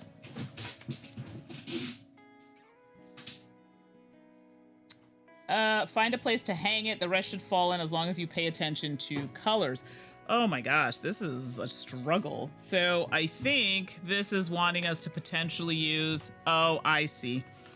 I see it, I see it, I see it. Now, the flag, I think, is wrong, the way I cut it, but there's... If you look here, there's a pole, and I think you're supposed to do this. But as you can see... You're thinking what kind of monster thinks these things up, and you have triangles on the edges. Exactly. So, I don't like these types of puzzles, I'll be honest with you. I hate these. I hate them because I'm bad at them. I could be here forever. I just don't get it. So this is why I'm just going through the solution because I'm struggling here. But I think that this is cut incorrectly. So it technically should be like this. And this is not supposed to be there. So that should, I'll just draw where it should be. So there should be actually a hole here. Whoops. Okay. So where you fold it matters, which I thought, but I just couldn't figure it out. And then there should be one here. And there should be a hole here. Boop. Okay. So I'm assuming this is the puzzle response. So that would make sense to where it is. So if we do this, it should be something here. Yeah, so there's a green planet there. There's a blue planet here. And there's a yellow planet there. So those, in fact, are the correct colors. Oh, no worries. So Game Reddit guys, so the way I cut it, which I suspected was wrong, if we had cut it, folded it properly, which I suspected we needed to do, and then cut the corners, we would have had holes in these spots. So this is why my holes are not correct. But underneath these holes, okay, so we had to put the flag here, just everybody is wondering. Underneath these holes, it would tell us that we have, here is a green planet. Oh, I put it wrong. Here's a green planet. Here's a blue planet. And then underneath this one, where there would have been a hole, is a yellow planet, which does correspond to the, these things here, the track. Okay. Now these also, and this is where it's a bit tricky to see in this room, there are planets that match the colors. And by way of the planet, so we have the green, the blue, and the yellow. In here, the yellow, let me just write this down. So the yellow is 1. I have to say, if you have struggles with color, this is not going to be a fun game for you, because I'm even having a struggle here. And the planet over here, and I'm doing this so you all can't see it here. So the blue is 8, and the green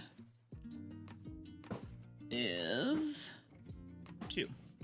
But if we do them in order of the thing, so, but C1 tells us the order. So here we go. This card here tells us what order it's in.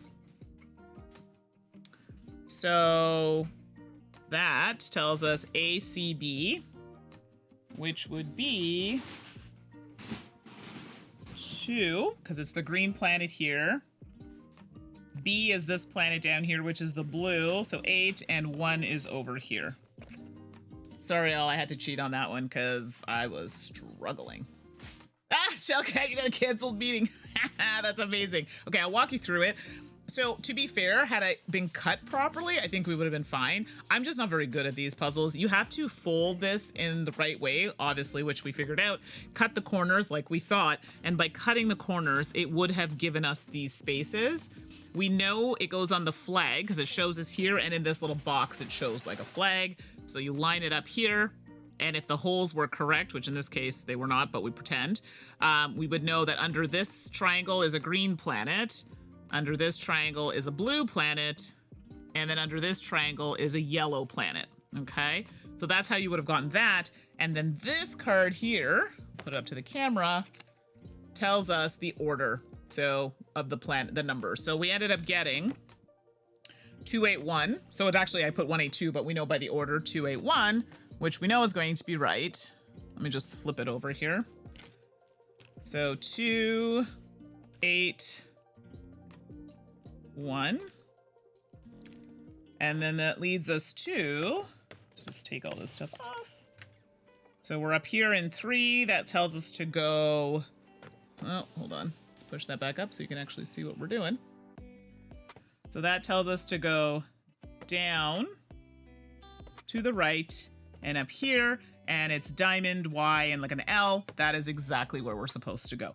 So I'll be very honest with you. I don't like those types of puzzles. Doesn't mean it's a bad puzzle. It's just not a me puzzle. And this is where working with someone else is super handy. I don't like those types of puzzles. I will try for like a few minutes and I'll get the response. I just don't like those kind of puzzles. Who wants to feel bad about themselves while you're doing this? I don't. So I just move on to something else. The first 2 were great. Not a fan of that, but not a bad puzzle to say that. All right, well, I think we'll stop it there for day 3. So for those of you who are still wanting to do it, at least you have like 21 more days to try. But I wanted to show it to you because I had never played one before, and I definitely think I'd be okay with it. It's just some of those puzzles I would skip. Yeah, especially for a puzzle with irreversible cuts. Exactly, like once you cut, like I cut that, so that would be now I'd have to get a piece of paper and figure it out. You know what I mean? So it's the only way. So, which is okay, but I mean, yeah, if you cut, you might want to be sure. They do give you a picture of how the napkin or the serviette, or what we're going to call it, is supposed to look. My brain just wasn't getting there. So those kinds of things are a struggle for me. So there you go. So there you go. That's an advent calendar, the Intergalactic Race. We only did a few of the puzzles. But I think it's just something I wanted to show everybody because I had never done one before. But I can see the appeal for sure. Shellcat, that's the one big thing about exit games. You get to play with pieces and make big changes, which can be fun, but if you get it wrong, you've messed it up. Exactly. And I get that, but I also don't like the finality of that. You know, like people like me, sometimes I just like to experiment and go, like, I looked at that and I'm like, nope, that's not right. It's a little late, I've cut it, but I could look at it and say that wasn't correct. But now what do? I just have to now find something else to replace it or whatever.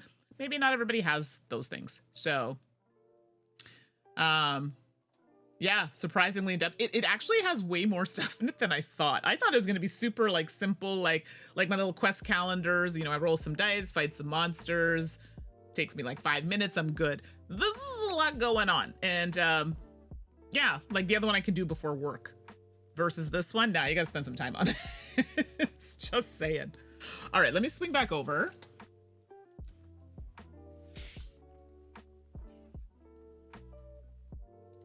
There we go. It's just easier to talk to you than on the other table. And, okay, I need you to tell me if you can hear this. Can you hear this sound? If you can't, then I've messed something up. Okay, so it just doesn't like to do it through mic number 2. Thank you. I have 2 mics set up to my mixer, but I probably have to... Anyway, I think it only works through audio 1 because of the way that I've put it in here. So, good to know. Well, thank you all for sticking through it. I love that you had meetings and you came back to help me out. I appreciate you so much.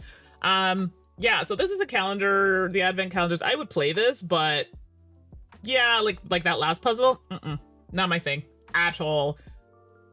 As soon as I opened it, I was like, yeah, this is not for me. So I would give it a try, move on to the next puzzle because I want to have fun with it and I don't want that to ruin it for me. So I just, But thank you for all your help. And if you haven't tried an advent one, now maybe you might give one a go. This might be up your alley. And like I said, I would ruin the first 3 days. So you've got 21 days to play with. Yeah, so that's it for today. So I had a longer stream just because I was off and I have some time. Now I got to go put things back into my newly renovated kitchen. Good times. Being sarcastic, I don't want to do that at all, but I have no choice. I might come back tonight to play some more Agatha Christie because I really want to push that forward. And the last puzzle was fun. I just wasn't doing very well on it, but that's okay. I was having fun. The renos are done. In the kitchen. The basement, which is where I do all of this, needs to be done. So that's why my spacing is a little limited because we're trying to pack stuff up. But the person who does our renovations broke his hand. And he's like, oh yeah, January. I'm like, no, we're not doing it in the wintertime. Like, we have to have doors open and no. So it might not be till the spring. I'm like, great. I started packing up board games and stuff. So it's a little bit of a disaster, like an organized mess. But like my space is limited now for streaming stuff. So it's a little irritating. So kitchen looks fabulous. I will post some pictures once everything's back in order there. And y'all let me know what you think. We went definitely more of like a white vintage tile vibe. It's very cool. Packing board games, yes. The horror. My mom's probably thrilled. She's like, you have too many. But then she'll first one be like, oh, let's play that game again. So yeah, so I'll probably be back tonight if you're around. I'll see how tired I am. But I'll see if I want to pop on for that. If not, no worries. I'll be back either on Saturday night or Sunday. Brian is coming over and we're going to play some Space Cobra adventure game. It's actually really cool. It's a video game, but it's like, it has a very 70s, like He-Man vibe to it. Like the cutscenes. Even like, I think they purposely did the quality of these cutscenes to be like old looking. And then the actual graphics of the game are more current. We've been having fun with it, so we thought we'd share a little bit with you. It's actually kind of fun. It brings back some memories, and there's some puzzle solving, which I also like. So it's not just shooting stuff. It also has puzzles. So we're going to be doing that on Sunday, I think around 10 to 1 or something like that. So if you're around, you want to pop by, but super, super fun game on Steam. Really like it. Tulsa, I will never move because of my board games. I don't blame you. So I brought 8 bins of games to our local convention, and I came back with 3 bins. I priced to sell because I need to get games out, and packing is when you truly realize how many you have. Like I have a spreadsheet that tracks them, but like I just did one Calyx square and I'm like, holy geez, how am I fitting that many games in a square? So I've only done 2 full shelves and I'm like, I'm already at like a crazy amount of bins. I think I'm at what am I at now? Like over 10 bins. It's wild to me. And I bought some big clear ones on wheels because I was tired of carrying them from IKEA, and those are great, but they're expensive. Chelcat, I bought a house so I didn't have to move my board games out of it. Smart. So I live in a fairly large house and I still don't have enough room. So it's one of those things, you get a house and you just keep buying them. Oh yeah, I have room. And I'm like, no, I don't. I need to start like being a little more particular about stuff. So good on you if you're able to fit it in your house. I am impressed. You also didn't want to move yourself out. I see, exactly, you get it. And I'm not planning on moving out of this house. I always thought like downsizing, because, you know, cleaning a house this size it's a lot of work. And then I was just like, where am I gonna put my games? Literally was the first thought. I'd have to put them in storage. There's no way. Absolutely no way. I have friends who have games on the floor. Like all of us have come to the realization we have a problem and we need to downsize a little bit. I don't know. That might be the stream in itself. I can once my basement's done, I'll walk you through the basement. Here's my collection. ADHD for the win. I have a collection of headsets, cat ear headphones. I have a collection of keyboards. And of course, board games. I mean, even video games, Nintendo Switch, I have a ton. So, sounds like you need different friends. No, Slivers. We are supporting each other because we know that we all have a problem and we need to stop before it gets out of control. To be fair, we're being more selective. So like if I have a game that does the same thing, but I like one better, well, the other one's got to go. Seriously, because think about it. How many games do you have on your shelf where you're like, yeah, it's there, I love it. I couldn't tell you the last time I played it. I have a lot of those. So, well, can I have a problem, but that's not stopping me? Oh, my RPG collection, solo RPGs, that's out of control. My file that has all of them is crazy. And then Steph and I were laughing because she's like, oh, I think you'll really like this solo RPG. So she lends it to me. I'm like, Steph, I lent this to you and you gave it back to me because I gave her 2 and one of them she didn't like. She's like, oh, I won't bother. Then she lent me the one she hadn't tried and she's like, it's so good. I'm like, yeah, I have it. I lent it to you. And she's like, oh my gosh, we have a problem. And then I had lent her Miru, which I was like, oh, you know, I haven't played it yet, but I think you'll like this. And then I saw it on itch.io. I'm like, oh, I don't think I have this one. So let me buy the PDF. Come to find out, she's like, oh yeah, I'm returning the ones I borrowed from you. Miru. So I bought it twice. I'm like, I gotta stop. So the RPGs now, the ones that are in print, I now have to put these in a spreadsheet because I can't keep track of it. Like, it's out of control. It's bad. Tulsa, yeah, I have reached the stage to buy a game or pass due to space issues. This is what it comes down to. Like, you might really want it, but where are you putting it? Right? Shell can have a problem. That's not stopping me. Yeah, that's usually my motto, but like, I'm collecting too many things. Let's not even get into fabrics. I buy fabrics. Oh yeah, it's on sale. It's a good deal. They're just sitting there. And I gotta, not that I don't want to sew, but when? It's time. Sorry, I'm ranting because I have problems. Steve, you buy everything Everdell. See, that's what happens. You get a game, you just buy all the things. That's me with a couple games I have. Like, Too Many Bones, Chip Theory stuff. I have all of it. Like, all of it. It's obscene. And that stuff takes up space. Slivers, that's how you do your culling. Is it, oh, sorry, I missed that. Might have been earlier. Is that based on like you just haven't played it for a while? I have a feeling that's probably what it is. Steve, you tend to bring a lot of worker placement games to game night. Yeah, that used to be us. And I find, which is great because we all love them, but you get 1, maybe 2 of those played. So I've been trying to mix it up a little bit. Like we did a whole campaign of Elder Scrolls. That took a while. So we didn't play a lot of games for that period. And now we're like, okay, that's good. We're good. Let's bring back some other types of games, right? So I just got Sweetlands in, and that's a big one. So yeah, you got to like mix it up. Slivers, you organize your shelves by how they feel to play. So it's easy for me to look at the shelves and go, oh, I'll never play that one, even though I like it, as I'll always grab that or that one. Yeah, and I've started, that's a great idea. And I've started a shelf behind me. You can't see it here, but it's like games that I have to play to review. So they have like their own spacing. And then I have games that are like staples, you know, games that like we have that I'll always have, whether they get played or not. They're just staple games that I have. And then, yeah, then I have them, and like some of the newer ones are closer to the edge of the collection. So, Chalcat, I only buy PDFs for now for RPGs. I'm going to be playing online or solo anyways. See, I started with the PDFs, but I do find that I do, in fact, like the book, especially for solo. So now that Steph has introduced me to the Remarkable thing, I use that to write like all my character sheets and stuff, or any notes or journaling. But I like the physical book. Otherwise, now I need to have a tablet or something with the rules or the book, and then my other thing for writing. So I'm like, it's too much. But I'm starting to realize I don't have space for that either. My space in my room, like this shelf you see behind me, if you see on this picture, you can see some books, and then there were some games. Yeah, now it's just all RPG stuff because I just don't have any more room for it. So I'm like, I gotta sort it out here. Like, I'm preaching to the choir. Y'all know it's a struggle.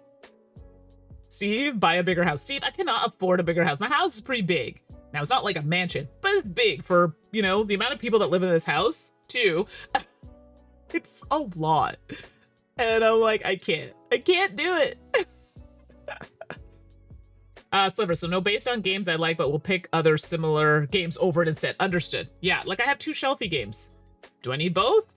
Depends. Do they do the same thing, different thing? Do they scratch the same itch? I got rid of a lot of, I don't really like deck builders to begin with, but I had a couple that I was like, I'm not really playing these. My Little Pony deck builder, love that game. Own all of it. I will never get rid of it because I really enjoy that, and I enjoy it solo, which is shocking. But I really like that one. And my friends like that one. Steve, you want to play Discworld RPG, though you may never play it? You should talk to Tuigia, so Mandi, who sometimes comes on the channel or in the chat. She loves Discworld. I'm pretty sure it's Mandi. Anyway, if she's ever in the chat and you're in the chat with her, just mention Discworld. She really enjoys that. So you may have a common friend there. Something could happen to get that played. Brothers Murph just did Elder Scrolls. Nice. Yeah. So I would play that with a group. I would never solo anything like that. I'm sorry. Like, they gave me Hoplomachus, and I'm looking at soloing that, but I got to spend some time reading the rules and stuff because that's intense. I just don't have the table also big enough to do it. That's the problem. Currently with the renovations, I have a smaller table. It's not going to fit. But I loved playing it as a group. Solo, absolutely not. I'd play the video game solo. I do play the video game solo, but not the board game. It's wonderful. It's just, it's a lot for me. But I'll check it out. Yeah, they're great. Tulsa, you have lots. Oh, yeah. Oh, no. So this picture is old. So for those who are wondering, this is my bedroom, but I'm in the basement. So I take a picture, put on a green screen just because my basement's not finished. These are the shelves. This is what, 2 years ago? Oh, no. Now, on top, I have like game boxes. Like, see the little red one here? GameGenics sends me like a lot of these. So those are filled with games. I had to clear out 2 of the Calyx shelves for my fragrances. So those have to stay. Everything else, full of RPG books. Just full. Like, full. And I'm trying to keep up with playing them. It's a struggle. Like, I have 2 sitting out here that it's like a book. I like to fully read a book before I go on to the next. No, I'm just doing 2 or 3 RPGs at the same time. Right now I'm between a Steve Jackson Choose Your Own Adventure books, which I really like. Those are fun. And another detective RPG, and then a newspaper one called Deadline. Yeah. I don't normally like to do that, but I'm in a mood. So depending on the mood I'm in will depend on the RPG that I play. So today I'll probably do some of the Choose Your Own Adventure one, and the newspaper one's the theming on that one can get a little heavy, so I might do the mystery one. I don't know. Anyway, you all understand. I know you do. So many RPGs could still go on there. Oh no, sorry, I read that. Too Many Bones is your favorite game of all time. It's so good, Slivers. This is why I wish we lived closer, because I literally have a handful of people who will play that game with me, and I still have content I've never touched. Just because Michael is one of them, so Paulum, who comes in the chat, he is, but, you know, he's not doing, like, he had an injury, so I don't want him to have to be able to sit for that long. And my friend Dave, who also enjoys it, but again, it's just trying to get people together. It's really hard. So, oh, sorry, my eyeballs here. What does that say? Steve, oh, have you heard of the Reacting Consortium, games made for the classroom? I have not, Steve. Huh, send it to me. I want to know. I'm trying to think. Games made for the classroom. Reacting Consortium. I'm thinking. No, I don't think I've heard of those. Can you whisper me a link, please? Because I would definitely love to look into that. I'm not doing much facilitating or teaching these days. I'm doing more policy work, but I always like to be in the know. Yeah, you won't be able to send it here. I had to block links because I had some real bad characters for a while. So if you send me a private message, that'd be amazing. Thank you so much. I really appreciate it. And Shellcat, deadline. Did you? Yeah, I've done that too. Did I back that? Oh, yes, I did. Suzanne does it all the time.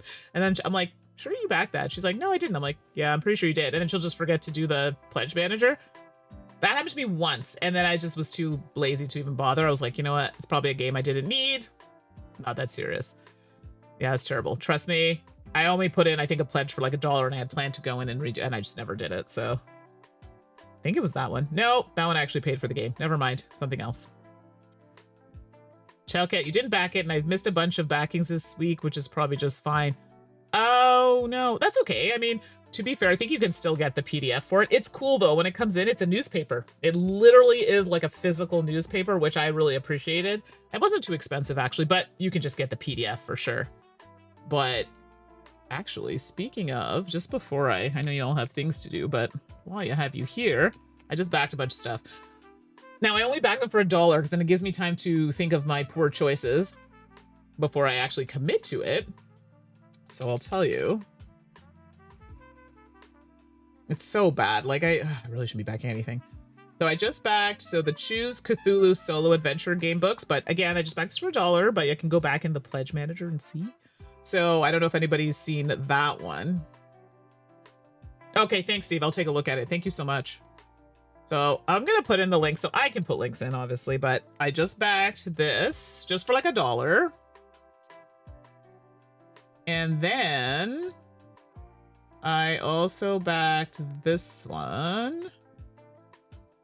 And you'll notice a lot of these are solo. So this one is called The Grim Gazette, and it's like an epic Victorian tale. I know Michael will, he sees what I back and is always like, Mandi.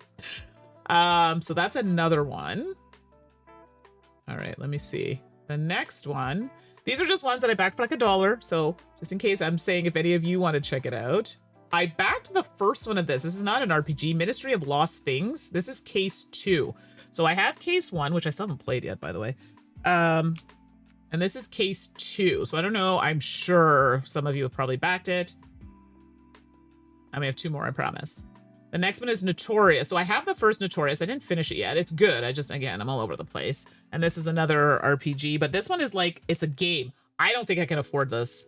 Just to have it sent to me is crazy expensive. So if you're outside of, it's coming from the UK, but I think the price is going to kill me. I don't know if I can do this. And the printable, it has cards and stuff. Like, it's intense. I don't think I can do this one. But Notorious Tales of Hard Scrabble Bounty Hunting, the first 1 or 2, I think there might be even 2. Very good RPGs, great solo RPGs. And then this is a solo narrative card game. It looks so good, but it's a bit rich for me. Steve, yesterday I played a game about nuns who revolted in France in 590 AD, but they all have different events and place and time periods. You were the second person to tell me about a game about nuns. Now I'm wondering if it's the same game.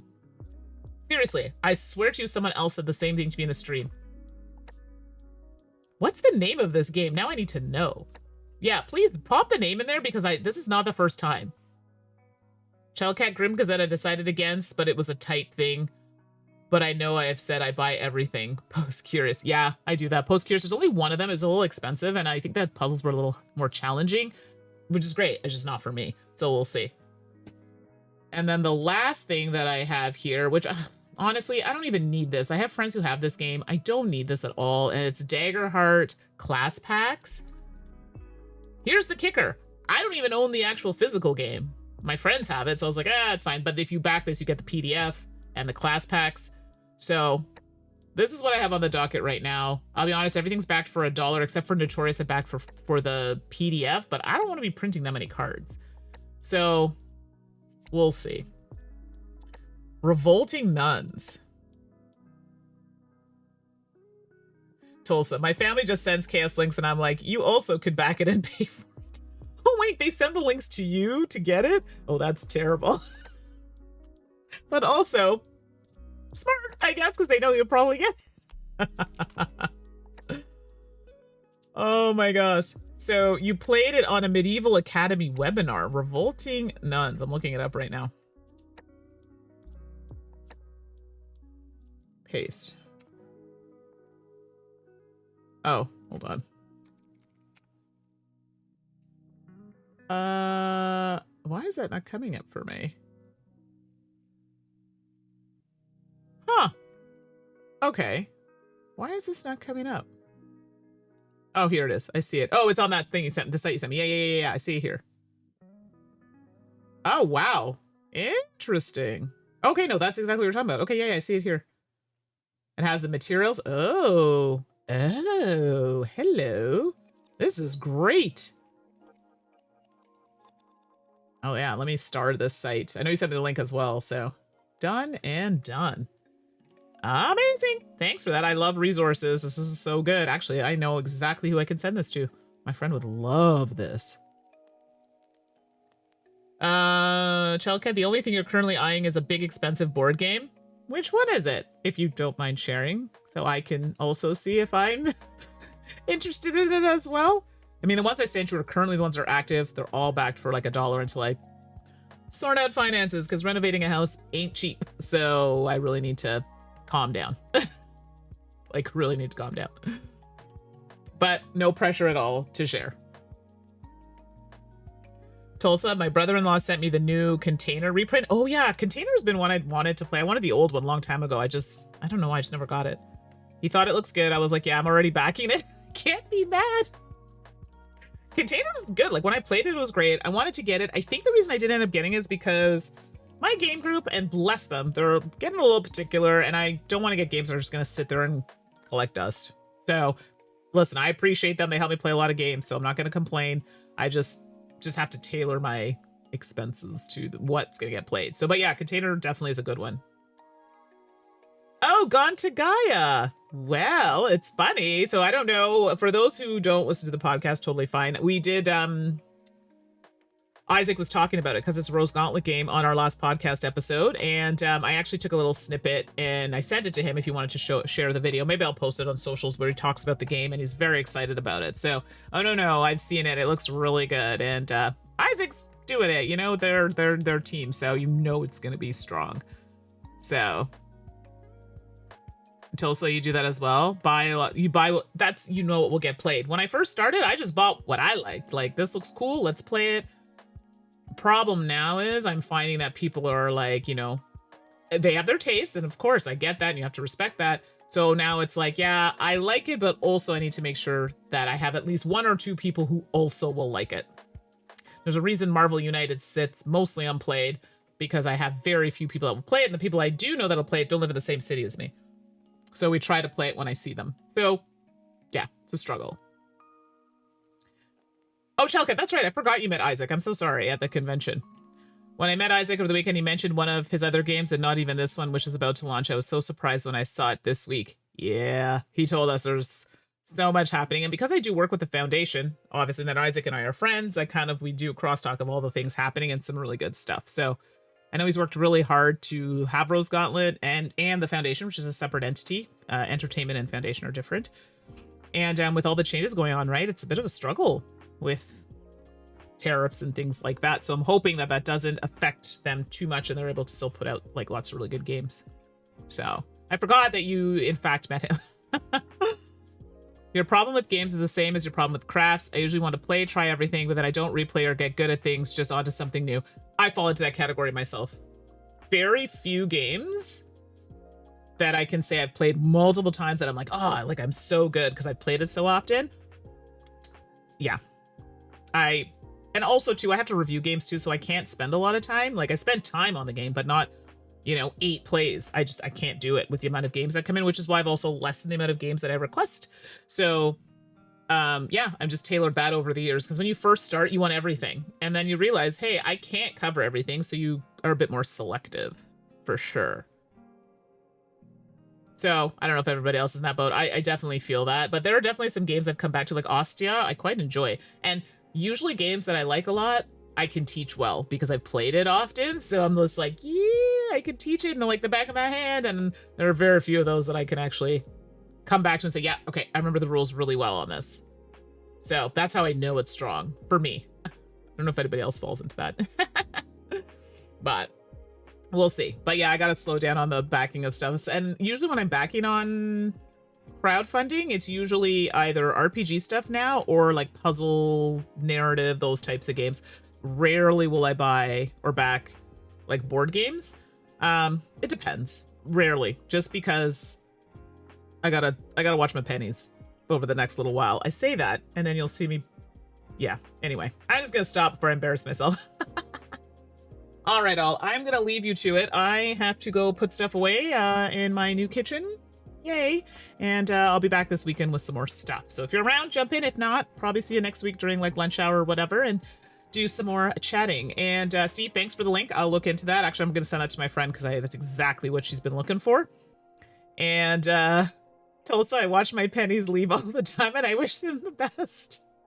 Yeah, it's rough out here. I gotta control myself, but it's hard. All of you, everyone, if I don't see you, have a wonderful weekend. Thanks so much for popping in, and we'll talk soon. Okay, thanks for your help with the puzzle. Appreciate you. Okay, bye, everybody.